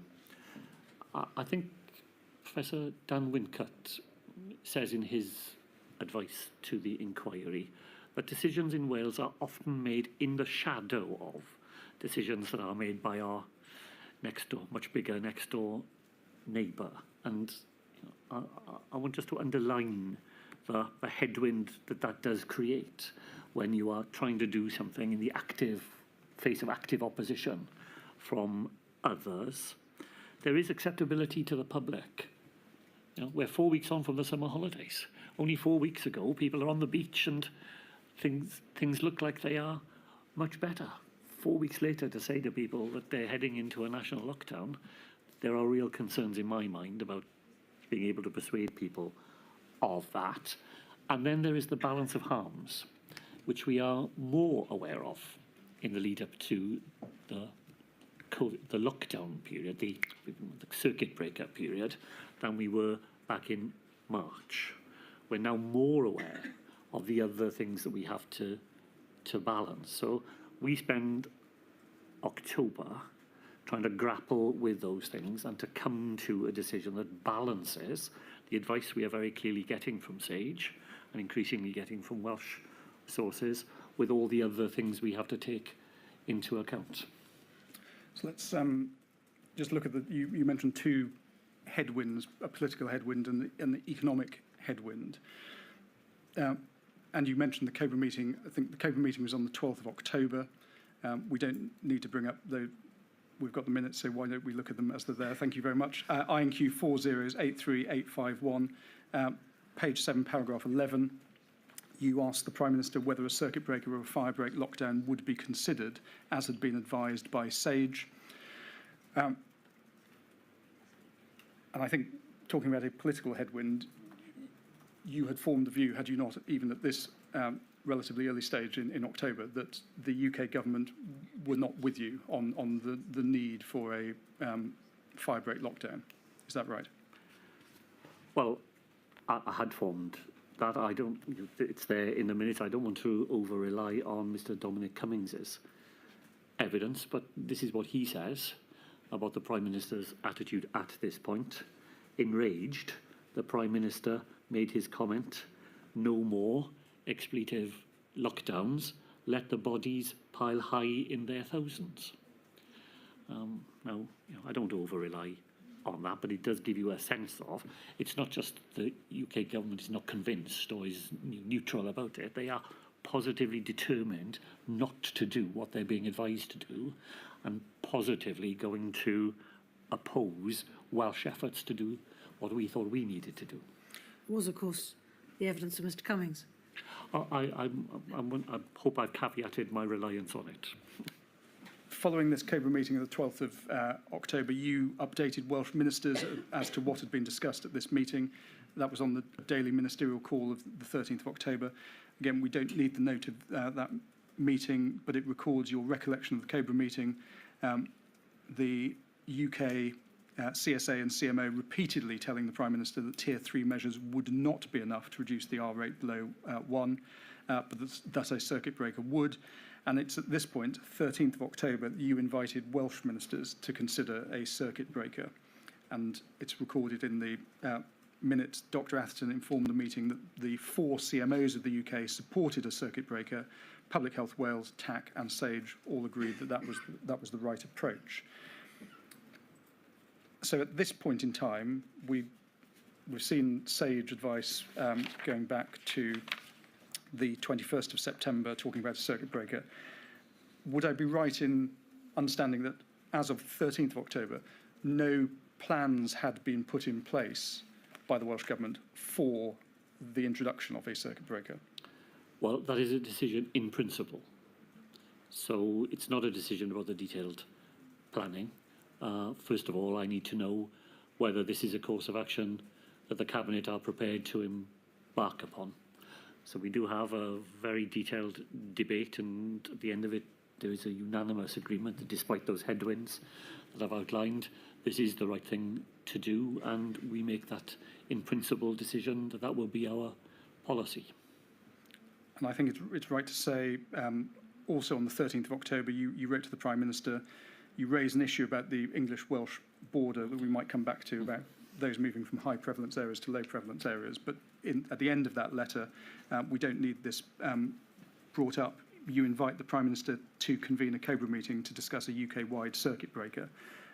So although you say on the 12th of October at Cobra you had formed the view that this was not something that the UK government or the Prime Minister was ever going to countenance, you seem to still be writing on the following day, on the 13th of October, inviting a meeting to discuss it. Why? Because I thought the Prime Minister's approach on the 12th of October was extraordinary. It is very unusual for very senior civil servants to be as blunt with the Prime Minister as both Sir Chris Whitty and Sir Patrick Vallance were in that meeting. They both repeatedly said to him, your plan for Tier 3 lockdowns will not bring the R rate below 1. And it's rare for advice to begin as bluntly as that and to be repeated during a meeting in that way. So I wanted the Prime Minister to have another opportunity to reflect on that advice and that evidence. And in a meeting where we weren't talking about lots of other things, but where we had as the sole purpose of the meeting the advice we had from SAGE, the advice we were hearing from senior advisers, and I would not have given up hope at all that if we'd done it, we might yet have come to a greater consensus about the need to act in line with the advice we were receiving. We've addressed the political headwind that you say the Welsh Government faced, dealing next to them with the economic headwind. I think you say that had you the confidence that the UK Government would provide the money needed to support people during the firebreak, you would have probably implemented the lockdown sooner. That's right, is it? It is. Just exploring that with you, if I may. The job support scheme was announced on the 9th of October, and Mr Sunak has said that he confirmed that the date of the 1st of November could not be brought forward prior to that announcement on the 9th of October. I suppose first, is that right? Do you agree that you knew that the date of the 1st of November was not a movable feast? I would have known that that is what the Chancellor of the Exchequer had said. Didn't mean that I necessarily agreed with him. You wrote to him on the 16th of October. If we can have a look at that letter, please. It's INQ 302165554. The first paragraph, you tell Mr Sunak that the Welsh Government is actively considering introducing a Welsh circuit breaker, and that the plan is that it would run from the 23rd of October to the 9th of October. I think that is captured in the next paragraph. But if we can turn over, please, to page 2 and look at the third bullet point, you say that HMRC could administer a scheme of this sort given the systems put in place, and you then say that the Welsh Government would be willing to reimburse HMRC for the additional costs of paying 67% of the wage costs of eligible employees instead of 60%. So that's your letter of the 16th of October. Chancellor's response, or then Chancellor's response, if we can see that, please. It's INQ 302165555. And it's the first main paragraph, effectively saying unable to bring forward the claims date to 23rd of October due to limitations in HMRC delivery timelines. Now, it's fair to say that you were deeply disappointed with this response, and you said as much in your letter back to the then Chancellor of the 20th of October. Returning, though, to the point you make about the timing being tied up with or influenced by UK Government financial support, your first letter is the 16th of October. That's a week before the firebreak was to come into effect. You knew prior to the JSS announcement on the 9th of October that the 1st of November had been effectively a date set in stone by the then Chancellor. Why were you not making these inquiries much earlier, especially given the sage advice in mid-September? Well, I think the facts are that I was raising it much earlier. The first time I raised it is on the 22nd of September in a COBRA meeting, where I make a point. There's a huge amount of very knotty detail in this issue, but there's a very simple principle behind it, which is that if the public health circumstances in any part of the United Kingdom were such that action needed to be taken, there needed to be a process in which the Treasury could be asked to support that action. Clear, it was never my proposition, nor indeed the proposition of the First Ministers of Northern Ireland, Scotland, that it would simply be a matter of us saying, please send us however many pounds, and it would follow. We wanted a process that we would all agree on, whether First Minister of Northern Ireland would say, things are so bad in Northern Ireland at the moment, I need to take this action. Will I have the financial support needed to allow me to go ahead? And that's what I was looking for from as early as the 22nd of September, a recognition that any part of the United Kingdom could have a call on Treasury support where it could be demonstrated that that support was needed. And after that, that is what I'm pursuing all the time here. Here is a letter from the Chancellor that tells me it can't be done practically. Of course, he was able to do it practically as soon as England asked him to do it. So there's a little bit of a gap between what he's saying to me. He had no more time to change his plans for England when they asked him than I was asking him in Wales. As you know, there is a document that I would like to draw attention to if I could, because I think the Chancellor's reply offers half of the reason that he had rather than the whole of the reason. Yes, and just for the record, so we can see it there displayed, it's INQ 000397193. So I asked if I could draw attention to this, my lady, because I hadn't seen this document until Friday of last week.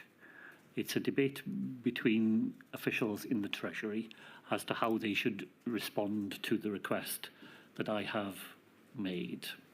And you will see that there are two reasons why the request was turned down.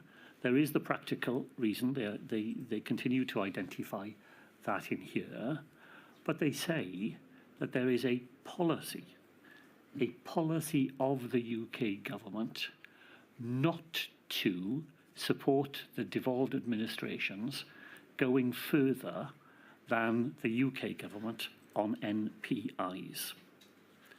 So it is the policy position of the UK government that devolved administrations are never to be offered more help than has already been offered to England. Sorry, where do I find that, Mr. You would Whitford? find that it's under handling advice, and it's in the second line. The point we previously discussed about DAs going further than HMG on NPIs. My request, they say, is not possible and goes to the point we previously discussed. And they say in the first paragraph that that is a matter of policy.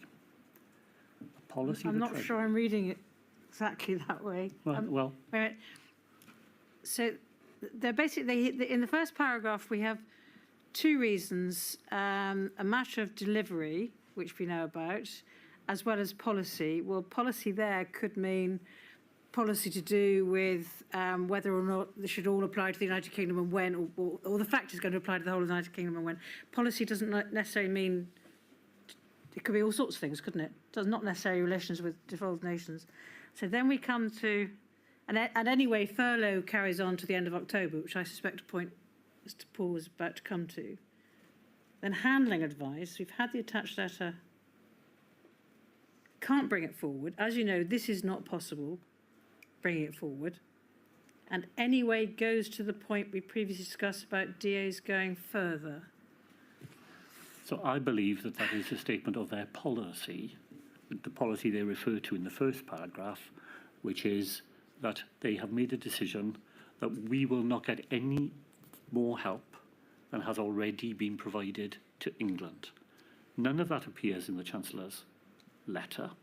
The only point he relies upon is the practical point. But you will see in point 2 of the handling that this is a relatively cynical decision to put pressure back on the First Minister.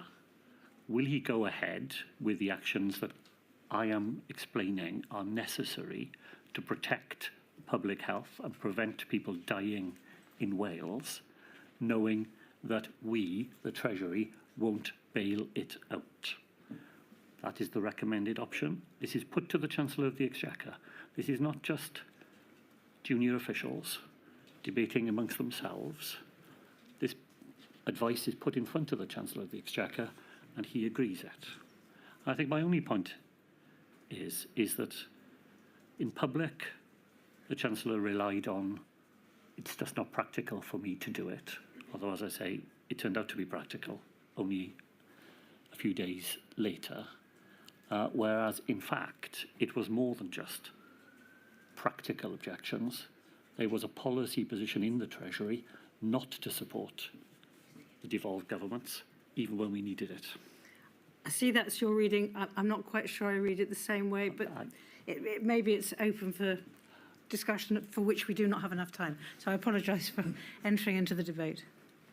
My lady, not at all. And I think it's only fair to say that the then Chancellor, I think when the relevant passage of your witness statement, which you've just elaborated on orally, was put to him in Module 2, I think his answer was twofold. I think he first of all pointed to the fact that furlough ran until the end of October, but he also pointed, as well as to the Barnett consequentials, he said the upfront funding guarantee that the UK government introduced in July 2020, which he said provided an extra £5 billion for Wales and provided Welsh Government with extra financial flexibility and security. So in other words, he said a significant sum of money was made available to Wales in advance of need. Is that an answer to the point you make about timing of the firebreak? Absolutely not. And in fact, in the additional statement that Mr Sunak has provided you, he doesn't mention that because he realises that that was not actually available. The money that comes in the Barnett Guarantee, for which we were very grateful. And I should again just say, time and time again, I tried to say how much I appreciated the enormous efforts that the Treasury did make in many of the schemes that they put forward, and the Barnett Guarantee was a very helpful thing for us. But the Barnett Guarantee money was to be spent on devolved responsibilities only.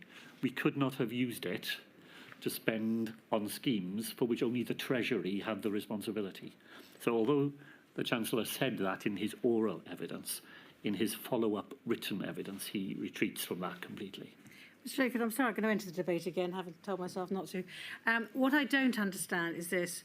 I have heard a number of representatives of the Welsh Government basically blame the UK Government for a delay in bringing into existence the firebreak on the basis that the delay was really caused by their refusing to give you the financial backing you needed. Then yesterday we were discussing this matter with Ms Mason, and she explained, when pressed, that in fact the furlough scheme was going to keep going till the day before the new scheme came into force, and therefore you had the financial backing. It's just that the new scheme would have provided greater financial backing. So I'm sorry, I don't understand the argument, and I'm happy for you to explain it if you can, as to how the Welsh Government can blame the UK Government when there was financial backing in existence. It just wasn't as much. I'll do my best to explain. So I think there are two reasons why that argument would not have been sufficient for us at the time.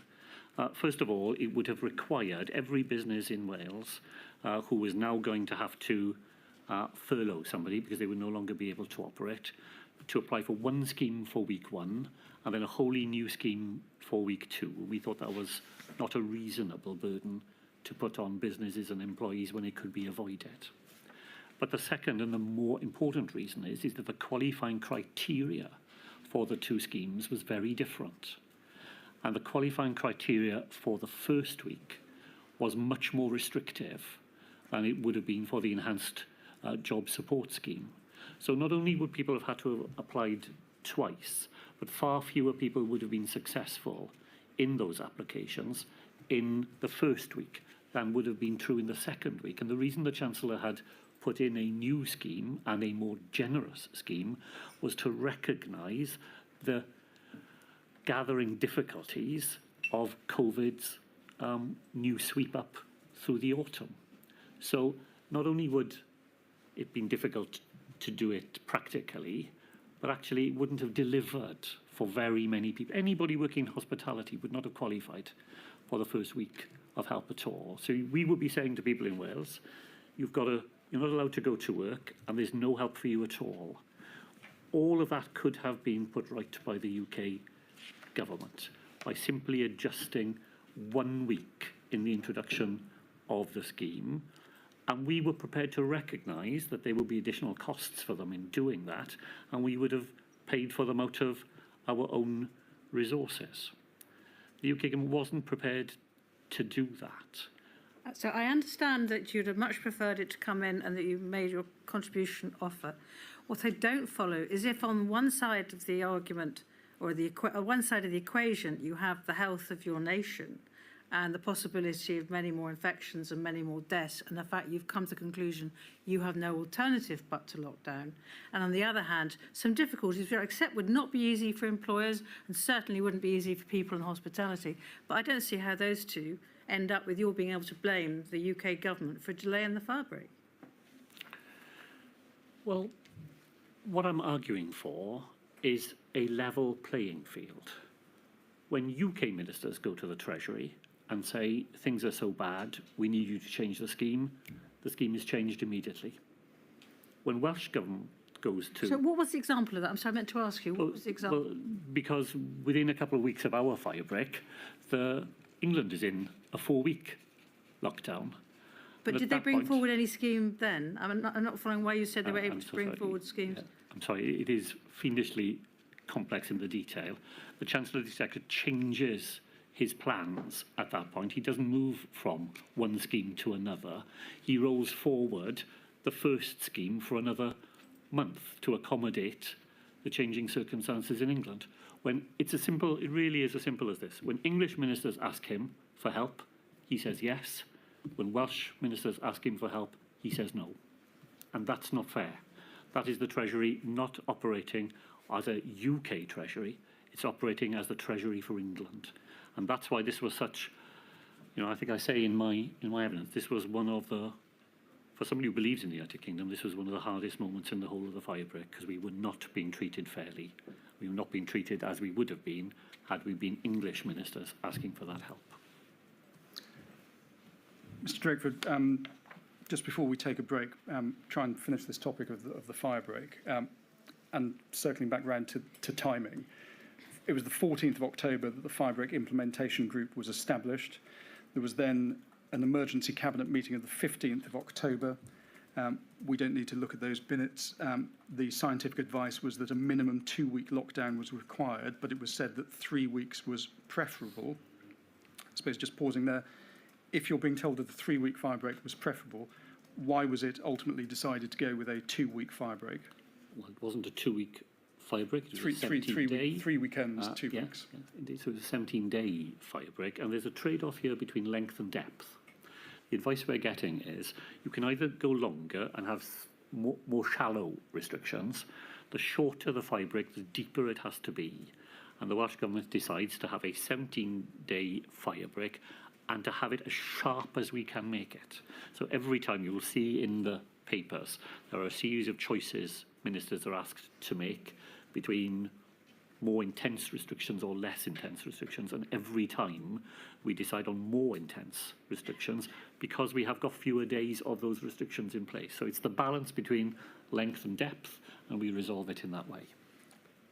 The emergency cabinet on the 15th of October makes an in-principle decision. That's to have a firebreak. That's not formally approved until Cabinet then meets again until on the 19th of October. Why does it take a further 4 days to formally make a decision that's already been made in principle? Well, it's because of the way in which we made decisions in Wales, which I think, if I could sum them up, the process was exhaustive and exhausting, because my aim was to make sure that we involved as many voices as we could in these difficult decisions. My lady, I can say to you, from my experience, the easy way for a government to ask is to ask as few people as you can get away with. Our objective was to do the opposite. We aimed to talk to as many people as we could about the impact of our decisions would have on them. So in this period, the Cabinet is meeting daily, sometimes twice daily. We are also meeting the Social Partnership Council. We are consulting with the Children's Commissioner. My colleagues are talking with all their sector organisations. From a minister's point of view, as I say, that's an exhausting way to make decisions, and it makes the burden of decision making more difficult in some ways, because now you have to take into account all the difficulties that everybody will have explained to you that this is going to mean for them, and that does take a couple of days to do it. But my aim throughout the whole of the pandemic was to never come to a final decision unless I felt that we'd had every opportunity to listen to people in Wales and their representative organisations, and for every question that any one of my ministerial colleagues that they wanted to raise, that they'd had the opportunity to raise it. And that does take a couple of days, and that's what was going on in the days between the 15th and the 19th of October, that intensive work of engagement with people about the major decision we were about to take. We now know that the second wave had a greater impact in Wales than the first. More lives were lost.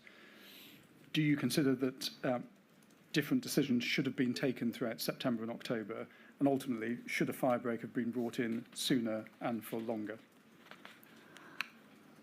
Well, I said to you that the fire break decision was about balancing the four harms, and the harm that is most in the minds, other than the harm from the virus itself, in our minds at this point, is the harm to children. We had agreed as a cabinet that keeping schools open would be our top priority. The schools would be the last to close. And we were very committed to making sure that a week of the fire break coincided with half term in order to minimise the impact on children's lives. So there's obviously a very plausible argument that you could have brought it forward a week and still had a week of half term in it, but it's the process of weighing up all those different harms that leads us to the timetable we eventually adopt. It's not the only timetable.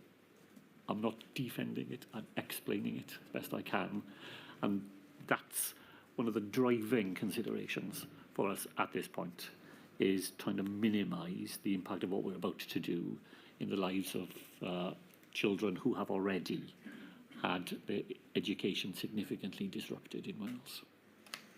My lady, if that's an appropriate point. Yes, of course. 3:15, please. All rise.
Principal. Thank you, my lady. As you came to the end of November 2020, Mr Drakeford's attention turned to the approach to adopt over the Christmas period, and it was recognised that, if possible, there should be a four-nation position on what was and what was not going to be allowed over Christmas. If we can have a look at a COBRA meeting minutes of the 24th of November, please. INQ 40838850. Have a look at page 6, paragraph 4, please. Dr Atherton is noted as saying relaxing the rules for winter festivities would bring a cost to it. Paragraph 6 on the same page.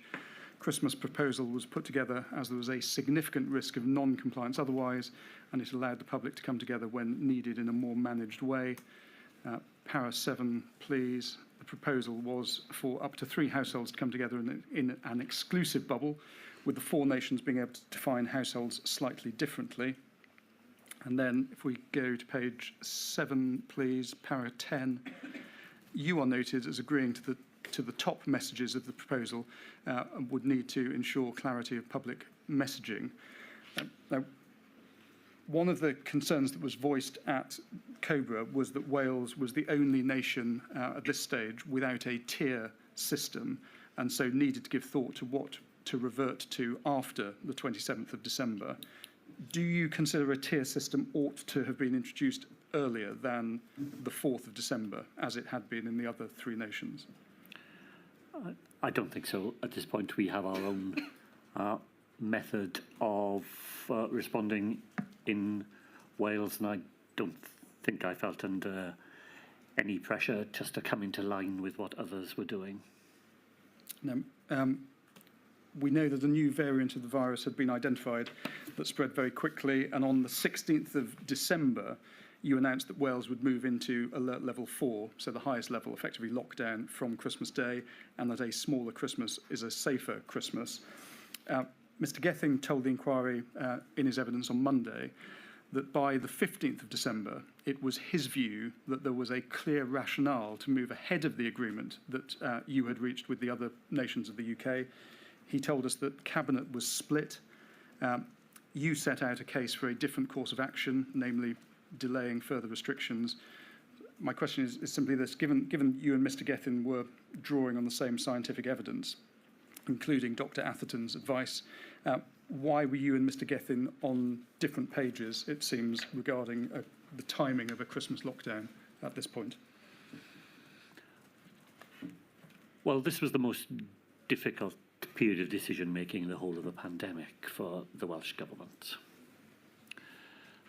The Health Minister was in receipt of direct advice from the Director General of the NHS about the risk to the health service, and from the Chief Medical Officer about the continuing rise in infections in Wales.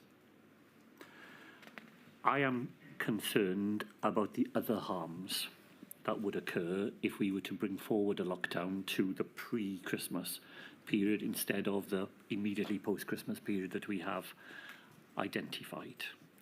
And I'm anxious about that for a string of different reasons. I'm anxious for businesses, because many businesses make their, the difference between them surviving and going under is the week before Christmas. That's when they make money, and we have promised them that they will have that week to trade. There are many people in Wales, my lady, weekly paid people, who only buy Christmas presents in the week before Christmas because they're not able to manage money in a different way. They rely on that final pay packet, and then they go and make Christmas. And we're about to take that away from them. And even more so, I am very heavily, weighing very heavily with me, is the impact on children.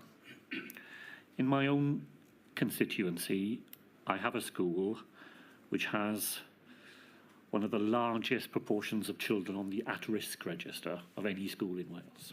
It's a fantastic school. Head teacher sets off at 8 o'clock in the morning to go and collect children whose parents otherwise wouldn't manage to get them ready to get to school.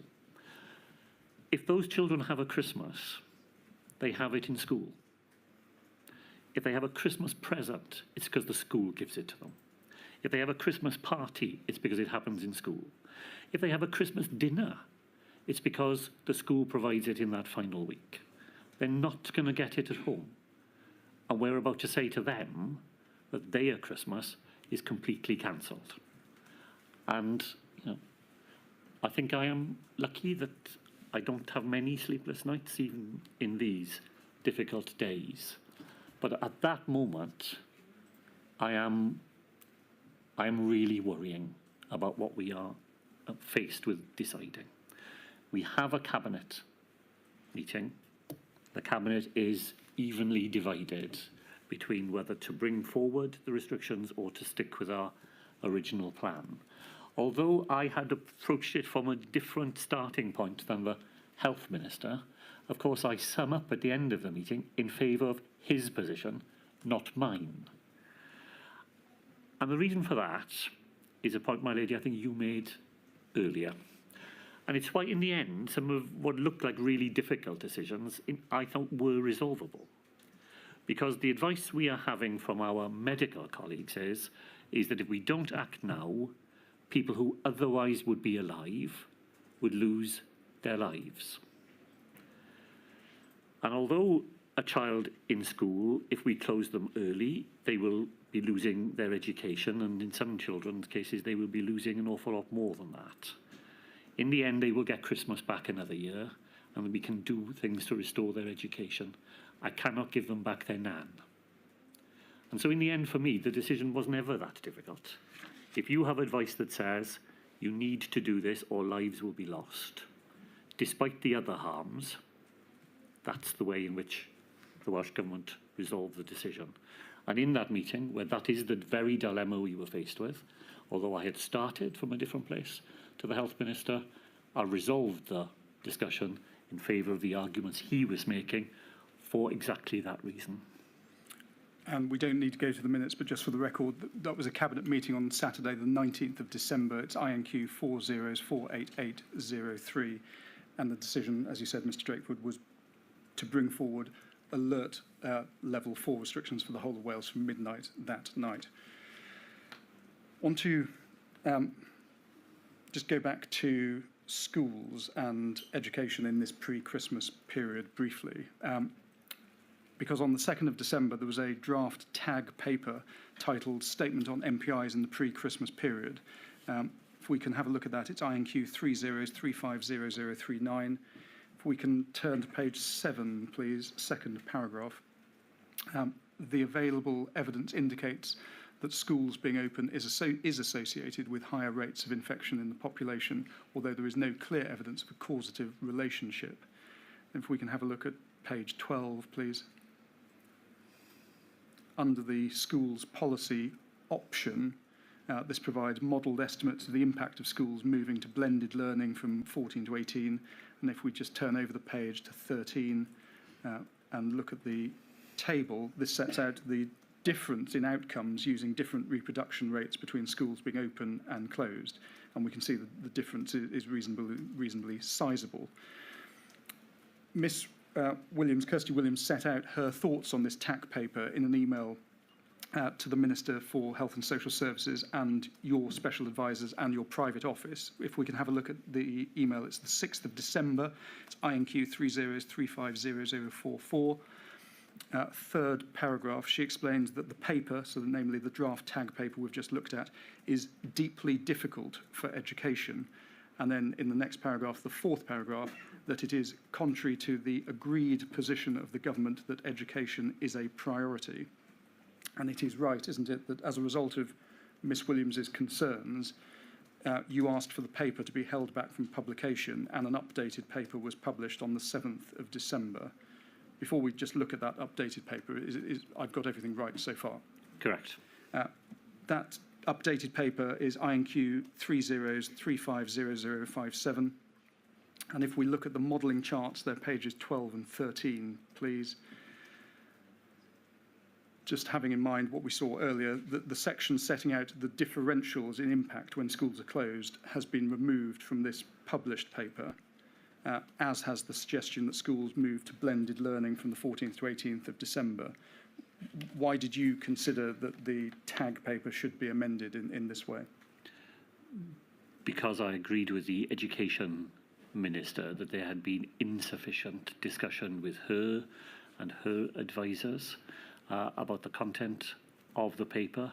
She wished to interrogate that data further. She wanted more discussions with the authors of the paper to understand the basis on which this advice, which was contrary to, as she said, the position that we had aimed to sustain up until that point.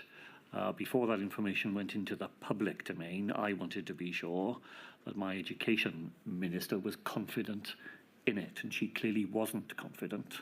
Thought she hadn't had the opportunities that she needed. I didn't want to hold the paper up longer than was necessary, so the paper was published, but it allowed discussions with the education minister and her advisers to go ahead.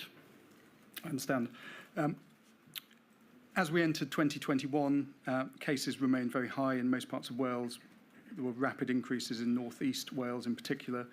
So despite the Christmas restrictions, the new strain of the virus appeared to be driving an increase in cases. 4th of January, all 4 CMOs for the 4 nations recommended that the UK alert level move from level 4 to level 5.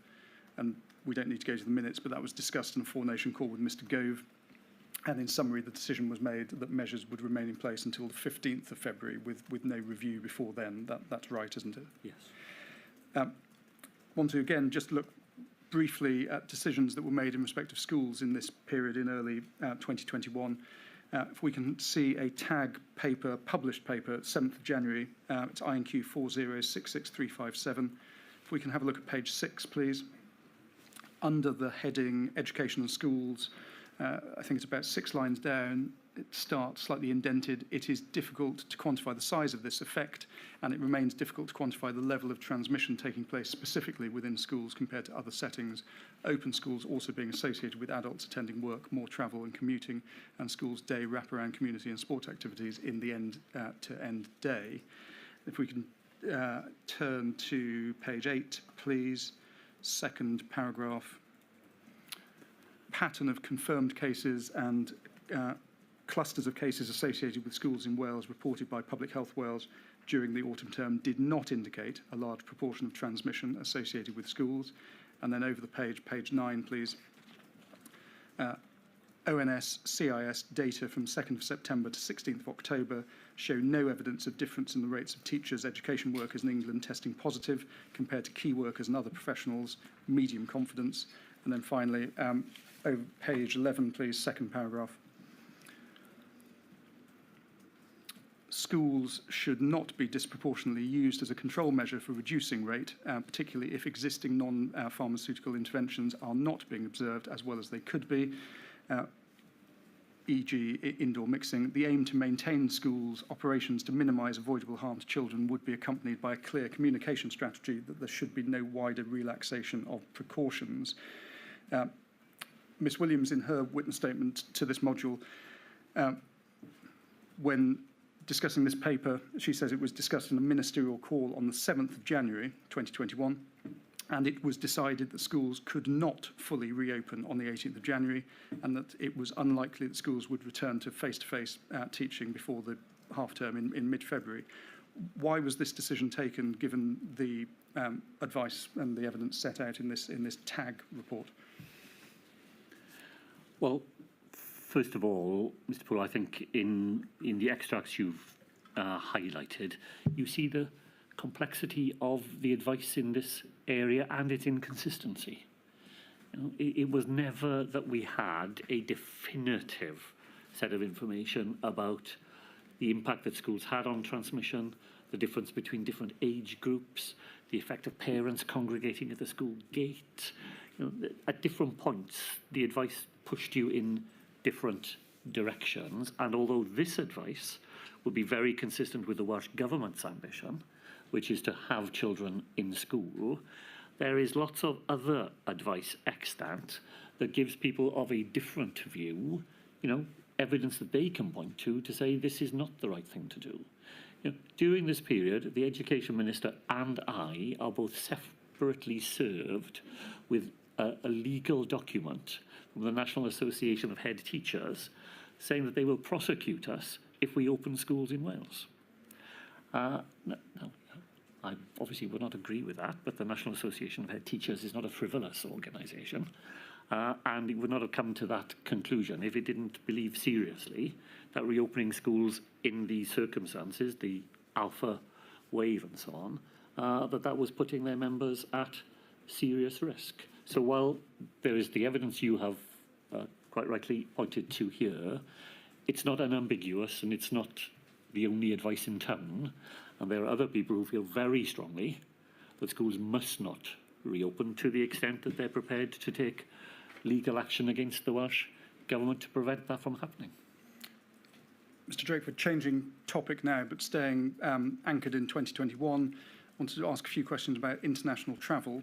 You've said in your witness statement that engagement between the UK government and the Welsh government regarding international travel was a low point in intergovernmental communication throughout the pandemic. On the 23rd of June 2021, you wrote to Mr. Gove regarding the UK government's proposals for relaxing the self-isolation requirement for those returning from amber list countries. We don't need your letter displayed, but in that letter you say, it is important for decisions regarding international travel to be taken on a UK-wide basis, and you hope that changes would not be made without agreement between the four nations. Now, we've seen calls for four-nation decision-making before, but when it came to international travel, did unilateral decision-making present an even bigger problem? Well, in this area, the Welsh Government had only theoretical powers of agency, because most people who travel abroad from Wales don't do so from Wales and back to Wales. They go through ports in England and airports in England. So while theoretically we could make rules of our own, in practice they would have had no impact. So in effect, we simply had to do whatever the UK government decided in this area. I don't think the UK government was slow in coming to that realisation themselves. So the amount of discussion with us was pretty rudimentary, often very late in the day. Personally, I disagreed with the UK government's approach to international travel from almost beginning to end.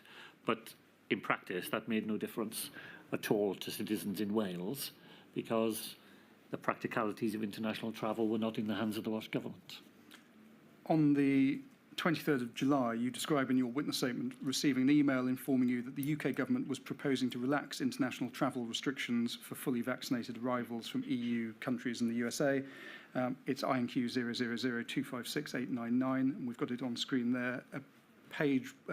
Bottom of page 1, there's a proposal to be discussed at COVID-0 with it coming into force as soon as the 2nd of August.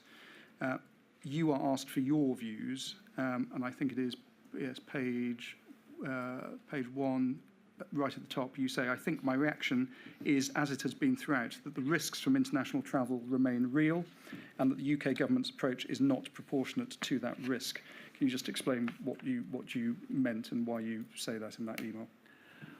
Well, I believed from the beginning, as I say, to the end, that more could have been done to mitigate the risk of coronavirus, and particularly new variants of coronavirus arriving in the United Kingdom through international travel. The instinct of the UK government was always to liberalise travel as much as possible, and that meant, in my view, that they were prepared to take risks on importation that would better have been avoided. So it's just a fundamental difference of view. When it plays out week after week in all the practicalities, we would have had a stronger grip on international arrivals in the United Kingdom, and when they did arrive, we would have had stronger precautions to make sure that they were safe to be here, and we would have lifted those restrictions more gradually and for fewer countries at a time. Our view, in a practical sense, counted for nothing, because we couldn't make it effective. But that's what I mean there, that throughout the time, their approach underestimated the risks. In a letter you wrote to Mr. Johnson on the 5th of August, you described the UK government's approach to international travel and UK borders as chaotic and the engagement with the devolved administrations as shambolic. Looking ahead to a future pandemic, how is this to be improved in the future, in your view? Well, it is chaotic and shambolic because of the pace at which changes are made. You really would need to be running a travel agency to have kept up with whether France is on the list today and Tobago is on the list tomorrow, because the lists were constantly changing. And the criteria against which it was decided whether or not a country would be on a list were changing as well. So I suppose my answer, I haven't given it a great deal of thought, truthfully, but my answer will be rooted in some of the answers I've tried to give earlier, which is that consistency and predictability of action would be as welcome in this area as it was in others, and it was very absent in this area. Heading into winter 2021, Omicron, as we know, emerged as a variant of concern. Do you consider that the Welsh Government was overly cautious or overly pessimistic in the way that it responded to Omicron in winter 2021? I don't. The advice we had was that Omicron was significantly more transmissible, and there were two things that we didn't know about it. We didn't know whether the available vaccines would have been as effective in dealing with this new variant as they had been with the pre-existing ones. And we didn't know whether Omicron would not simply be more transmissible, but that it could be a more serious disease. Now, you could try your luck and, gamble on the fact that it wouldn't be more serious and that the vaccines would work.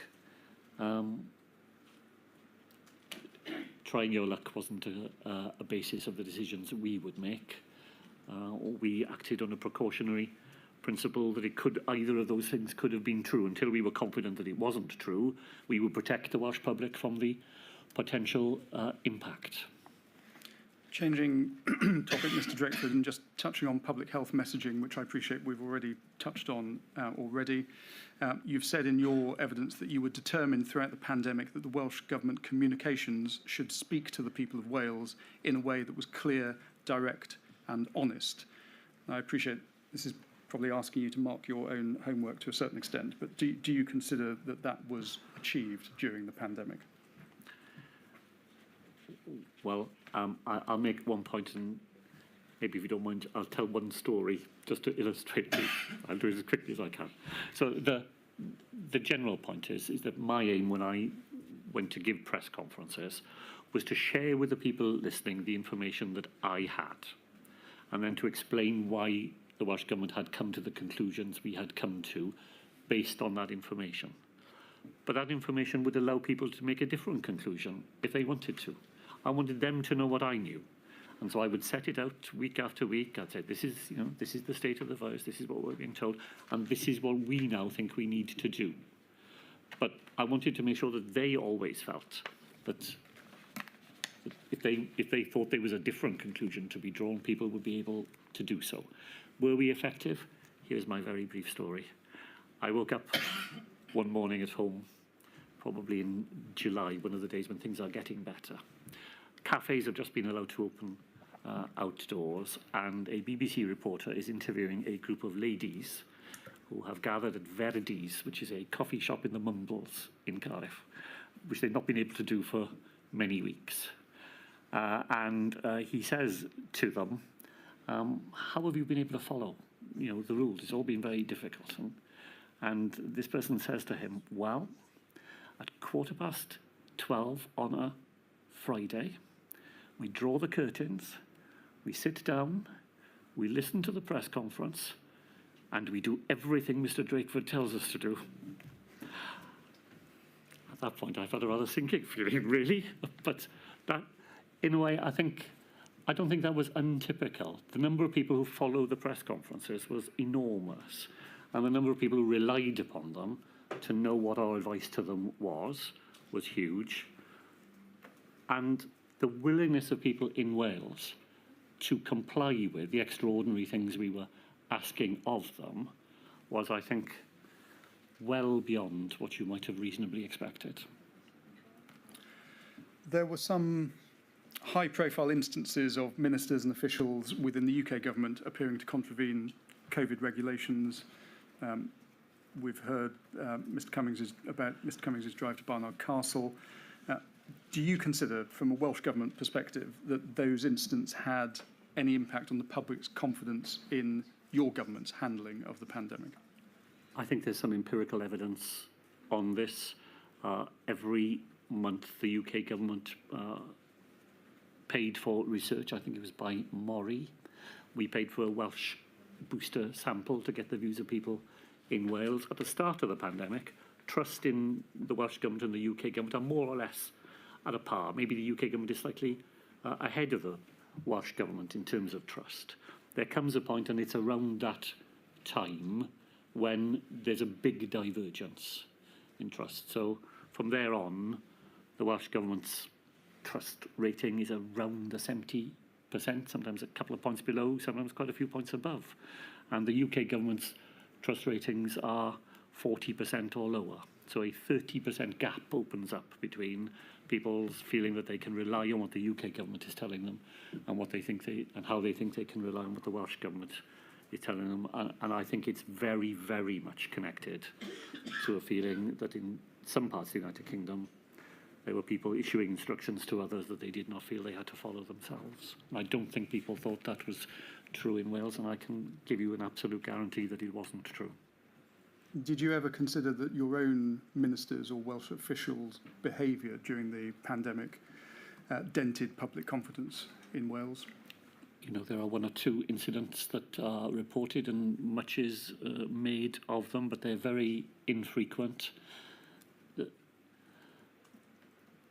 Well, my lady, you will know that a television company had complete access to the Welsh Government for months and months and, you know, filmed us at work exhaustively. I don't think you will see anything there at all other than people absolutely scrupulously observing the rules that we had set for others and determined that we would always live up to what we were asking others to live up to.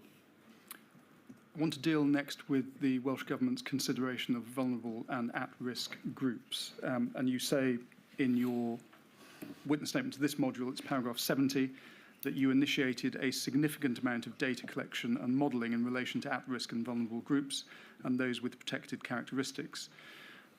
First of all, how did the Welsh Government assess who would be considered vulnerable and at risk during the pandemic? Well, we would essentially have relied on the protected characteristics list. Dealing then, if I can, with older people first, you make the point in your witness statement to paragraph 68 that data and modelling in Wales took into account the relatively higher proportion of older people in Wales, and you point to the fact that the Older People's Commissioner was a member of the Shadow Social Partnership Council. Professor Nasru, in an expert report for all of the Module 2s, has highlighted in evidence to the inquiry that there has been no comprehensive study of ageing in Wales to capture the experiences of people as they grow older. If that is so, what sources of information were used to inform the Welsh Government's approach to vulnerabilities of older people during the pandemic? I was puzzled when I read that, because I know from my own work at the university that there are very distinguished Welsh researchers who have reported on those matters in Wales. So I'm not absolutely certain that I agree with the point that was made. The work of Professor Judith Phillips, just to cite one example, you know, is very significant and very highly regarded, and Judith is a professor who focuses on older people and has worked in Wales extensively. So I'm not sure I sign up to the idea that there isn't, there wasn't information available. But it is true, as I said in one of my first answers, that the scale of research available on a population of 55 million people is always going to be greater than is available on a population of 3 million. So I'm not saying that there are not gaps. There are, but I'm not sure that some of those gaps were quite as extensive as the advice the inquiry has had suggests. Pandemic planning appears, though, to have treated older people as a homogenous group and not paid attention to which categories of older people might have been at particular risk. I mean, do you agree with that proposition? I think to an extent. I don't think it would be true, for example, in our approach to black and minority ethnic communities, where we had some very specific policies aimed at older people in those communities. So I'm not going to say that across every protected characteristic we were able to disaggregate our efforts according to age, but I think where it was most available to us to make that difference, we did. Briefly, what steps did the Welsh Government take to mitigate risks to older people in respect of, particularly, I'm thinking, the MPIs that were introduced in response to the pandemic? Well, I suppose the most obvious one is that many, many older people were asked to shield from the very beginning. I don't think I've made, apologies if I have, that 4 members of my own ministerial team were shielding from the very beginning. So we were very alert as a group of cabinet colleagues that they were older people who we were asking to take even greater measures to protect themselves against the virus. So that's the most obvious example. And then through our local authority colleagues, we also instigated a series of measures to try to make sure that isolated older people would have the contact that they need, particularly through delivering food to them, making sure medicines were collected and delivered to them, and so on. Debbie Foster gave evidence in respect of disabled people, which was looking at the impact on disabled groups in Wales. And she said she was largely left to her own devices, and she compared that with, to give an example, the Black, Asian and minority ethnic group. And this was interpreted, she said, by some members of the Welsh Government that they saw their work as less important. Is that the case?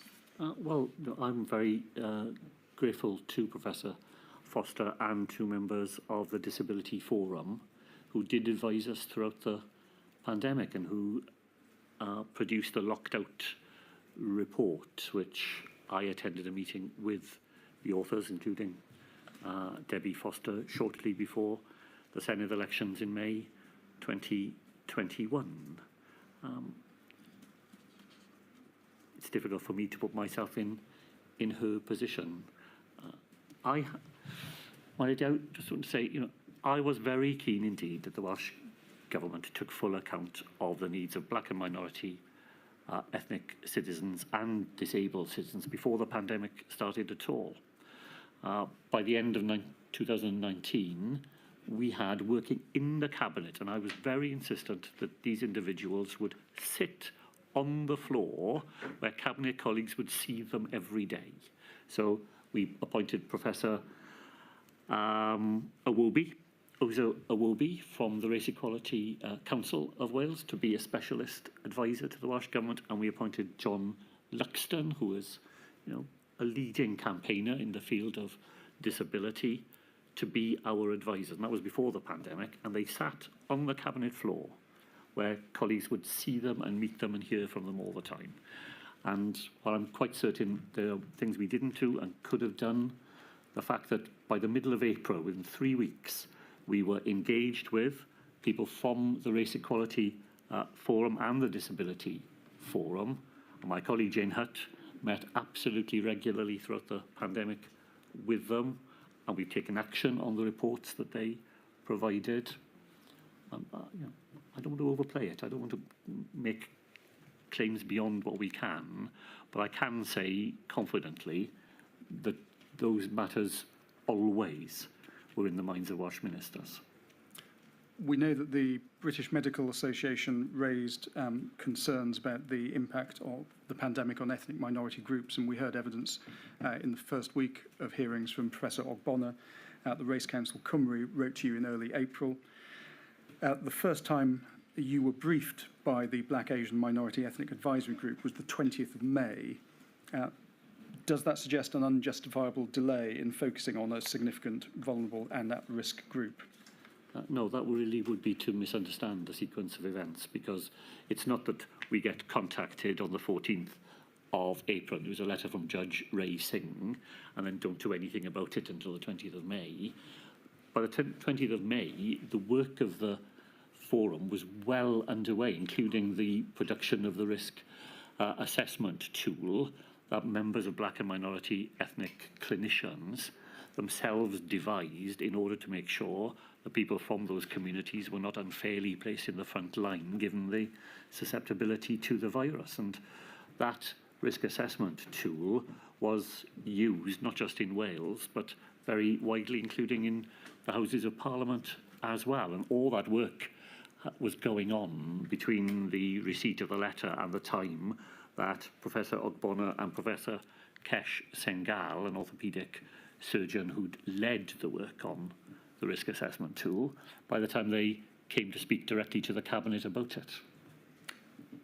The inquiries heard evidence that at the start of the pandemic, Wales had the highest level of child poverty in the UK at 31%. What measures were put in place to ensure a minimum level of welfare provision for children living in poverty during the pandemic? Well, the levers available to the Welsh Government to directly affect poverty are very limited. The major levers are the social security system, the benefit system, and macroeconomic policy. But we were the first government in the United Kingdom to guarantee that free school meal payments would continue throughout the school holidays, and we continued them for longer than any other part of the United Kingdom as well. So there is one intensely practical action that was in the hands of the Welsh Government and which aimed to support those families with the least resources to assist children and young people during the pandemic. We also, as I said earlier, having closed schools or advised the schools should be closed on the 18th of March, by the 23rd of March, schools were open for vulnerable children and children of key workers. And one of the reasons why we, differently to other parts of the United Kingdom, asked every child in Wales to come back to school in the end of June and beginning of July of 2020 was because of our anxiety about safeguarded children. Children who wouldn't have been seen by a social worker in those months, who normally would be visited regularly. We wanted to make sure that those children presented themselves somewhere where adults could make an assessment of their well-being. So, within the limited levers that we had, I think we did our best to use them to the benefit of those children who needed our help the most. It has been set out in the inequalities evidence of Professor Becares, who reported on the impact of the pandemic on LGBTQI+ communities, that there is an increased prevalence of pre-existing physical and mental health conditions among LGBTQI+ communities. First question, I suppose, is was the Welsh Government aware of this going into the pandemic? And then secondly, did it factor into decision-making? I could not claim that I was aware of some of that evidence going into the pandemic for the purposes of ensuring that the needs of that community in Wales were known about and discussed. I relied primarily on two ministers in my ministerial team who belonged to that community and who were assiduous in making sure that where there were issues drawn to their attention that were relevant to that community, that they would be shared with the Cabinet where we were able to take collective action to address them.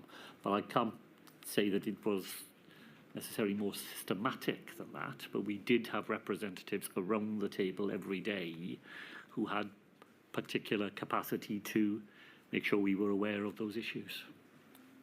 Digital exclusion has been highlighted by a number of the inequalities experts as a bar to receiving timely updates about the rules, guidance, access to help, and also healthcare during the pandemic.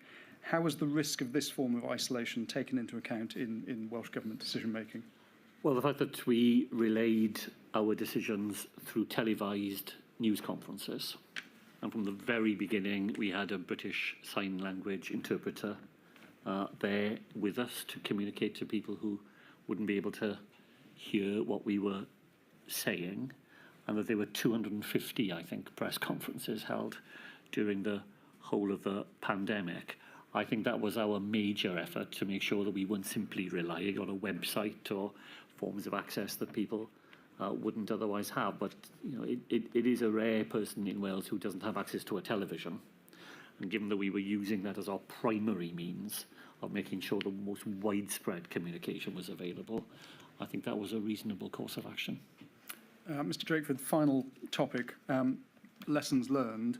You contributed to the Welsh Government's Lessons Learned for Good Practices and Areas for Further Development. It was published in 2022.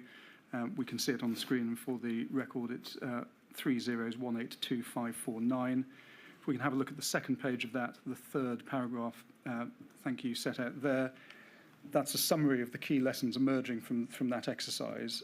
Would I be right to assume that you would commend those key lessons to the inquiry? Well, I do commend them, but I just want to be clear that they are recommendations about the internal workings of the Welsh Government rather than wider recommendations. The exercise was to look at how the Welsh Government itself had discharged our responsibilities. It drew on the experience of many people who worked in the Welsh Government during that period, and the key lessons are well summarised on that page, but they don't necessarily translate into wider lessons beyond the internal workings of the government itself. And if there was a single lesson that you learnt during the pandemic, what would that be? Oh dear. That's a difficult question, isn't it, to think of late in the day. Well, I'll probably just return to a theme which I've raised a number of times, that predictability, orderly conduct of government, the willingness to be round the same table together even when decision making is dispersed, availability of authoritative evidence which has signs of internal challenge in it, and then a commitment to follow that advice as part of the decision-making process. To varying degrees, those qualities were not sufficiently present in the way that the pandemic received a response across the United Kingdom. And if those lessons could be learnt and those strands strengthened for the future, I think it would be to the advantage of us all. Mr. Drakeford, thank you. They're all the questions I've got for you, but there are some questions from call participants. Ms. Heaven.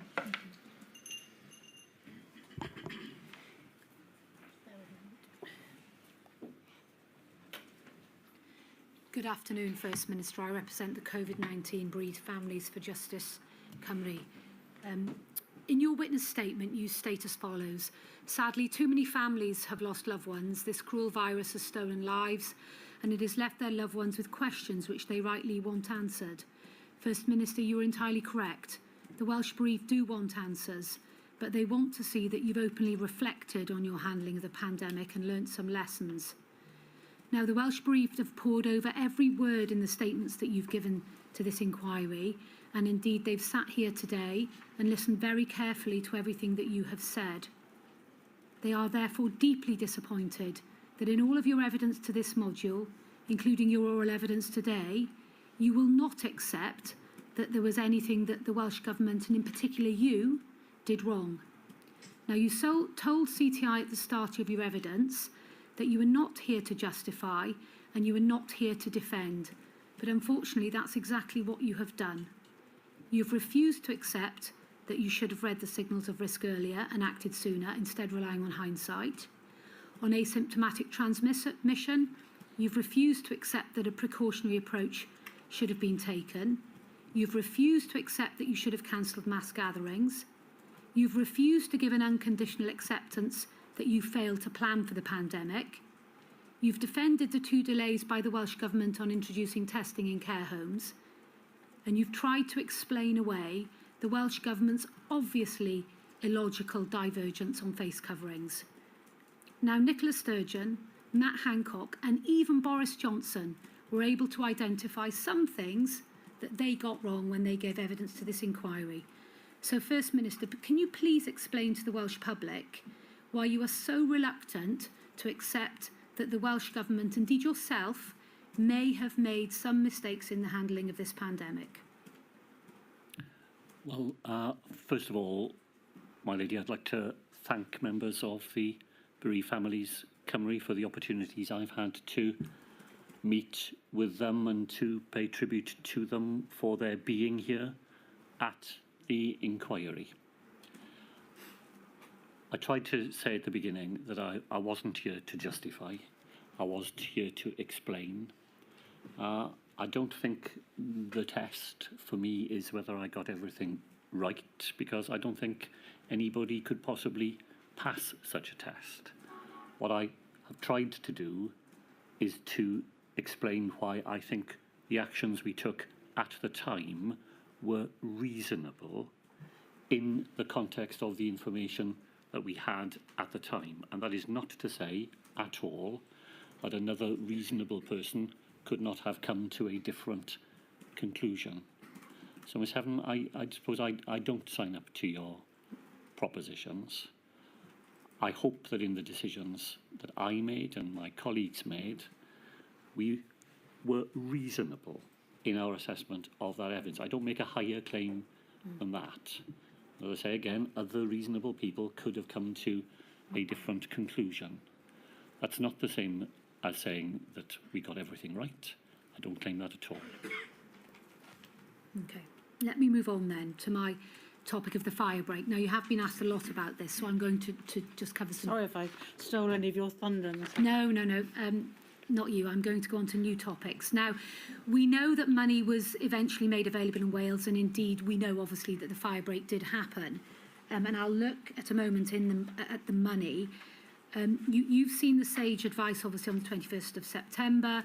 You've been taken by CTI to that TAG advice and series of advices, which was tracking the deteriorating picture. So my question is this.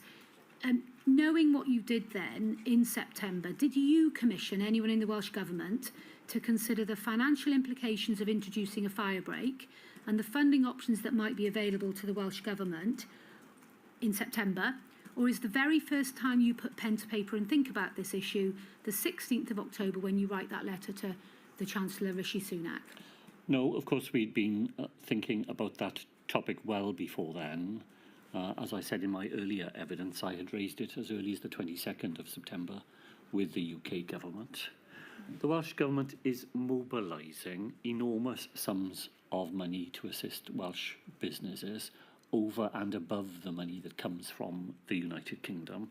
And there is evidence throughout the month of October of how we are looking to see what more we can do from our resources to be able to go on assisting businesses, given that we know that a fire break has to be considered. What we're not able to do is we're not able to mobilise resources at the scale that only the UK Government can, and we're not able to use the mechanisms that are only available to the UK Government to get that money into the pockets of people who need it. First Minister, can I press you there? Because you provided a very detailed witness statement, and we have gone through it.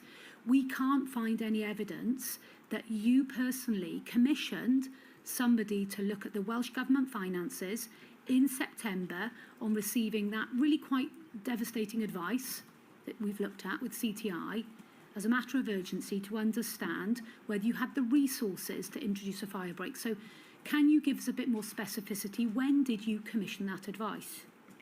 Well, I think probably you're looking for the wrong piece of evidence, because that is not how it would have happened. So my colleague Ken Skates, as the Economy Minister, and Rebecca Evans, who you heard from yesterday, worked together to find money that we could use to support businesses through these very difficult times. They were working on that throughout those early weeks of October, and there is plenty of evidence that is already available, not in my statement necessarily, but in the workings of the Welsh Government, to show how that I wouldn't have commissioned it, I think. Well, let me move on. Let me move on, because as you know, I've got limited time. I want to ask you about the document then, please. INQ 3095839, please. Well, that comes up. I must apologise. I think I called Miss Evans Miss Mason earlier. So Yes, Rebecca Evans. sorry. Yes, not Toby Mason. It was Rebecca Evans yesterday. Yeah. So this is an email here from Fliss Bene, 5th of October, and of course she needs no introduction, that was sent to your office and to your special advisors. Given the likely increase in COVID across the board, the fact that we do not yet have enough evidence to show that people are complying, and the need to have a definitive effect on the R number, I would suggest that the First Minister may wish to ask CDL whether they are willing to provide economic support for a firebreak/circuit breaker around half term. So that, as we can see, goes to your office to 2 emails, and it goes to Jane Runnicles. Now, I can tell you, I'm not going to put it up, but you can take it from me that you had a call with CDL, indeed on that day at 15:45, and there is absolutely no reference to a fire break, and there is no reference to economic support. The topic just didn't even come up. Can you assist us with that, please? Well, I don't have the notes of that meeting in front of me, so I imagine that it was dealing with other matters. But the record shows as clearly as can be that well before the 5th of October, I am asking the UK government for the financial help that will be needed, and I continue to do that at the opportunities that I have directly with the Prime Minister, undoubtedly with Mr Gove, and it culminates in the exchange of letters that we rehearsed earlier this afternoon. Of course, it was fundamental to us to have the support of the UK government for the actions that we were taking, and I can absolutely assure you that I raised that wherever I thought I was likely to get a positive response, even though in the end we didn't. Moving on to the COBRA meeting that we know took place on the 12th of October, we don't need to bring it up. CTI has shown you the note of that. We can obviously see there that on that day the Chancellor explains the package amongst other things, and you make a contribution on that day, don't you? As you're talking about, I think, the border issues. You're also asking, is there going to be another COBRA on the fire break? So can I ask this? Why, on this day, on the 12th of October, at this late stage, are you still asking where the COBRA will be held to discuss circuit breakers? Surely by this stage, the Welsh Government should have met with its own cabinet, it should have conducted all its planning, and it should have taken its plans and demands to COBRA. And is the fact that you didn't do this an example of your poor leadership? I'm sorry, I missed the Is it an example of your poor leadership? The fact that by the 12th of October, here's your opportunity, you've got a COBRA, that you didn't go there prepared with your modelling, with your data, with your plans agreed in Cabinet. You've spoken to the unions, you've got it all lined up, and there you are, you're going to present it to the Chancellor on the 12th. That was your opportunity, and you missed it, didn't you? Well, I think that would be quite badly to misunderstand the context of the COBRA. That would be so far in advance of the facts, and particularly where the UK government was, that it would have been an effort not only wasted, but very likely to be counterproductive. The reason I asked for a special meeting on the circuit breaker advice is the reason I provided earlier, which is that the Prime Minister was so emphatic in that meeting that he wasn't prepared to agree to a fire break, and that he wouldn't be willing to support the Welsh Government in our actions, that I needed to have another run at that argument with him separately from the wider set of issues that were discussed. Had I turned up there, not only to ask for the UK Government's general support for that proposition, but with a detailed plan for doing so, I really don't think we would have had a hearing at all. Final document then, please. Can we look at INQ 30s 227915?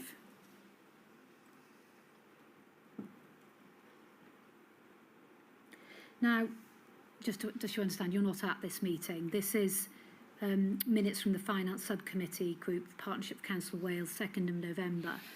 Now, it turns out Wales had its own fundraising capacity and reserves to support a fire break and to support workers.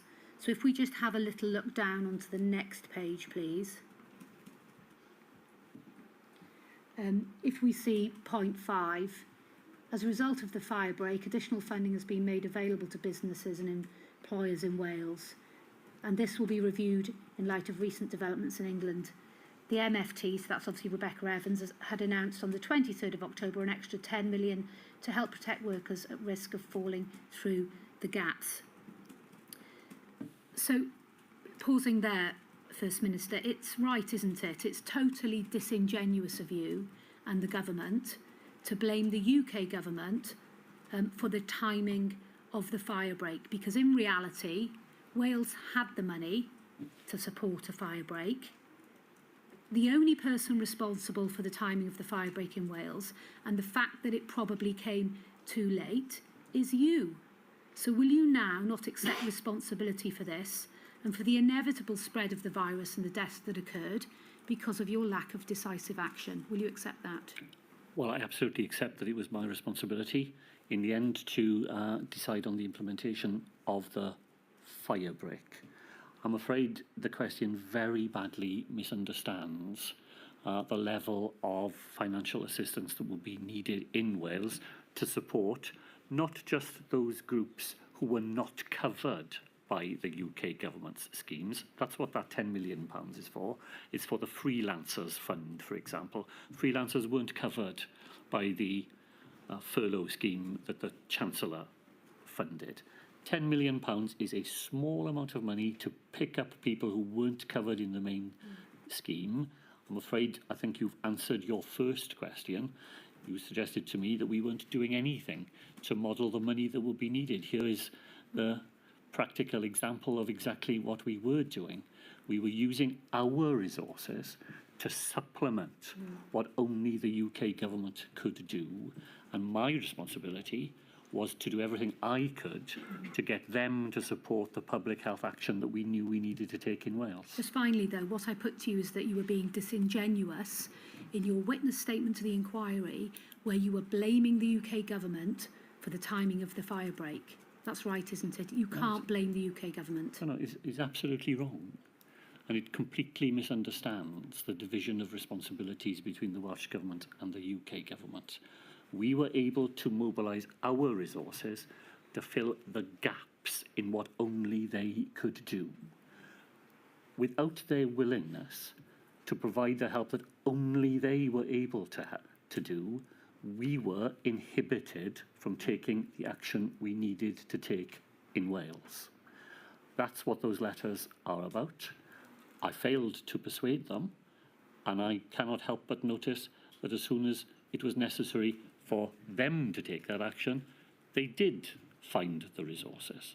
But my efforts at this point are all directed to asking the UK government, we've got to take this action, please will you help us?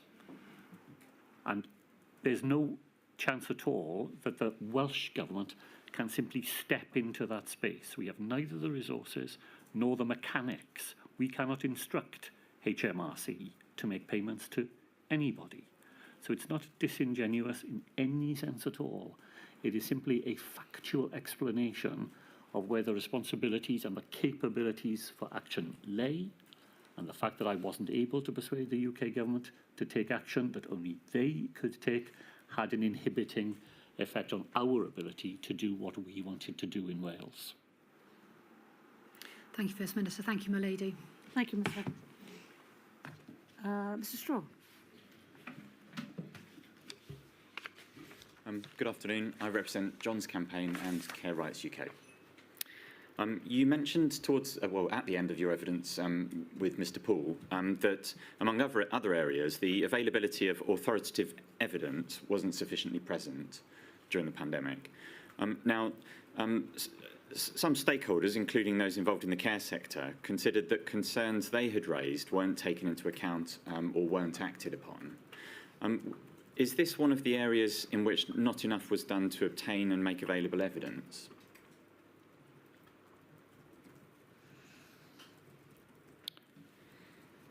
I don't think that the point that the sector was making was about lack of evidence. I think they felt, and many other sectors felt, that getting their case heard and recognised on the terms that they would have put it to the Welsh Government was as straightforward as they would like it to have been. But I'm not sure that it was absence of evidence that they were pointing to rather than access. So trying to understand then whether there was a point in the sort of chain of decision making where there was a problem. So they've said that they've made their concerns, and the concerns weren't acted upon, they weren't implemented. Is there some point in that chain where there was a problem? I think there are a whole series of difficult factors at this time. It's the sheer scale of everything that the Welsh Government is trying to respond to. The sector itself, as you know, is quite a disparate sector in Wales. The characteristic ownership pattern of care homes in Wales is not the pattern in England, where there are a small number of very large corporate providers.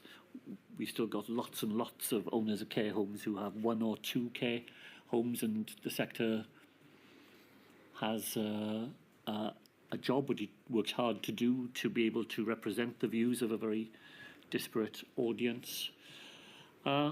Evidence is gathering all the time around us at this point as well, so it's not as though there is a fixed body of knowledge that everybody can agree on and point to. So I think there are many contributory reasons to the point that you made in introduction. So perhaps sort of getting together these disparate sources of evidence may have been an issue. Would that be fair? I think that is possible, but it's not just evidence. It's sheer practicality of things, like how do we get PPE to care homes in Wales? There is no single register of where every care home in Wales is located. We were very fortunate, my lady, to have some expert logistical support from the armed forces early on in the pandemic, and one of the things that they focused on was something as basic as being able to help us to make sure that we had, all the information we needed and the most effective way of being able to mobilise the help that we wanted to provide to the place where it was needed. Looking at another part of the process, so from bringing forward the evidence from stakeholders to then implementing the concerns that they raised, the Older People's Commissioner and also Professor Debbie Foster have talked about an implementation gap. So even where the concerns of stakeholders were recognised in central government, it got stuck somewhere. So the concerns weren't then implemented. Would you agree that that was a problem? Well, I certainly agree with this, that if you believe there is a model of government in which, in Cathays Park here in Cardiff, a minister pulls a lever and something happens out there on the Llŷn Peninsula, then it really isn't like that at all. There is a complex pattern of intermediaries, and there are many ways in which, particularly in the beginning, making sure that decisions were translated into practical impact on the ground was challenging. In terms of learning lessons, is there something that can be done to improve the position in future? Well, I do think there are, and I think some of those things are the lessons that we learnt during the process itself. So just something as simple as there not being a central register of every care home in Wales. Each local authority would have its own register, but there isn't one consolidated place where that information is kept. So I think there are some very practical lessons that can be drawn from the experience, just in making sure we have those basic components in place so that then we can act more swiftly and more effectively than we were able, particularly in those early weeks. There's just one more question about this topic, and to try and illustrate the sort of broader systemic problems just with a specific example. A number of stakeholders raised concerns about the adverse impacts of bans on visits to those in care. And you yourself, on the 11th of November 2020, in a call with other First Ministers and Michael Gove, appeared to recognise the problems in that you drew attention to the really heartbreaking set of restrictions, as you put it, on care homes, on those in care, and suggested liberalising them by use of testing. Now, despite what you'd acknowledged at that point, there remained essentially a ban in place until May 2021. Does this illustrate any sort of broader issues in the systems in place? Could something have been done better to ensure that changes which had been recommended were put in place? Well, I hope so. I said right in the very beginning, I visited my mother on the 22nd of February at her 90th birthday. I didn't see her again for many, many months. So, you know, the heartbreak that people feel about being separated from people who mean such a lot to them is very real. I think there are two areas where I wished it was much, you know, we could have done much better. I wish it was easier for people to visit into care homes, but I knew, because of the evidence I saw, that the importation of coronavirus into care homes full of vulnerable people was generally brought in by people who were coming in from the community to do so. So much as I would have wished myself not to have been standing outside a window trying to talk to somebody, I also knew that I would be a risk to them if I did go in. So that's what you're balancing. So I wish we had a better formula for it. We tried some practical things. We tried to find outdoor spaces where people could meet and things like that. They were, you know, they're all things we should learn from and look at. And I very much wish that we could have found a different formula for people to be able to meet with loved ones in their final days or hours. Because of the time available, I'm going to have to move on. I've just got two more topics. The first concerns expert groups. So you explain how the Black and Minority Ethnic COVID-19 Advisory Group was formed, and that, of course, was a very important group. But those needing care were also at the sharp end of the pandemic and the response. I mean, just to take an example, in the first 3 months of the pandemic, statistics indicate that around 39% of deaths in the UK involving COVID-19 were deaths of care home residents. Would you agree that an equivalent advisory group, similar to the BAME group, should have been formed at an early stage? Well, we have the Older Persons Commissioner for Wales, who is specifically charged with representing the views of older people, and she has done an enormous amount with people who lived in care homes and worked in care homes, and was a very powerful voice for them throughout the pandemic. Personally, see, I'm a believer in, just as we have a schools council in every school in Wales, I'd have a care council in every care home in Wales myself, because I do think that the voice of people who live in those settings does need to be amplified. The idea that's put to me is one of them. But during the pandemic itself, we relied very much on the good offices of the Older Persons Commissioner, and she was a very powerful and I think effective voice on behalf of people in the care sector and beyond. Well, the suggestion of a care council is a very interesting one. The last topic, discharge from hospital into care homes. Firstly, you've discussed this already with Mr. Poole, so I've got just a couple of specific questions about it. You noted earlier that there was limited testing available at the time.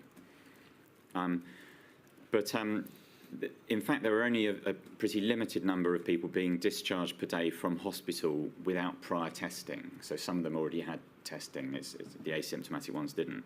I think the figures are somewhere between 11 and 18 people being discharged a day.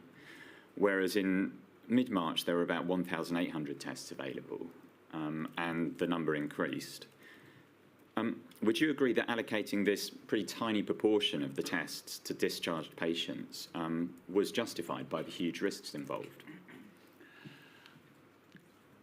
Could make maybe one point I haven't made earlier, and I think sometimes in the sort of public prints on these matters, it appears as though what happened was in March that there was a wholesale discharge of people from hospitals into care homes. In fact, fewer people left care homes, fewer people left hospital for care homes in March and April 2020 than had left in the previous year.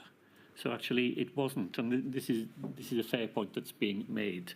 The numbers were not, were not enormous, and maybe the amount of testing that would have been needed could have been accommodated. That's not the advice that ministers had at the time, but I think it's a fair point that's being made.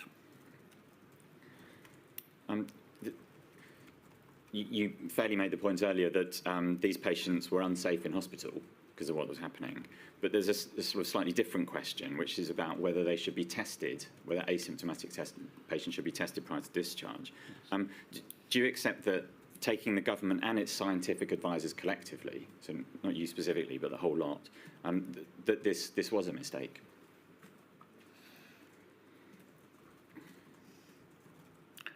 Well, I'm afraid I think this is classically an example where, knowing what we know now about asymptomatic transmission, if we'd had that state of knowledge at the time, we would undoubtedly have been testing people. At the time, that knowledge didn't exist. You know, the advice that we were still getting at the end of April and was still being advocated by some scientists for a couple of months after that was that asymptomatic transmission was not a primary cause for concern. So it's a matter of what you know at the time, isn't it? Had we known at the time, I think we would have acted differently. But we didn't know at the time, and what we were told at the time would not have supported diverting tests from other purposes to testing asymptomatic people. Okay, I'm going to have to finish there, but thank you very much. Just before you sit down, Mr. Straw, in case I raise anything, sorry, Mr. Strick, haven't quite followed that. I thought you agreed with Mr. Straw that it was a fair point to make, that given the limited number of those being discharged, they could have been tested, because those with symptoms were tested. This is the point you're making, Mr. Straw, and I thought you agreed that it was a fair point, that those without symptoms were sufficiently low in numbers and I thought you agreed that could be accommodated. And then you seem to have said, but we weren't getting that advice at the time, therefore. So is it a fair point or isn't it? Well, it's a fair point in this way. It's not a fair point in that the evidence we had didn't say you would do that. But I think the point that was being put to me was, even though you have a limited amount of tests, the number of tests you would have to divert for this population could have been small enough to accommodate, even within the limited number of tests that you had. And you know, I think that is a fair point. I would need to go away and look at the numbers and look at the availability of tests to see whether that was a practical proposition.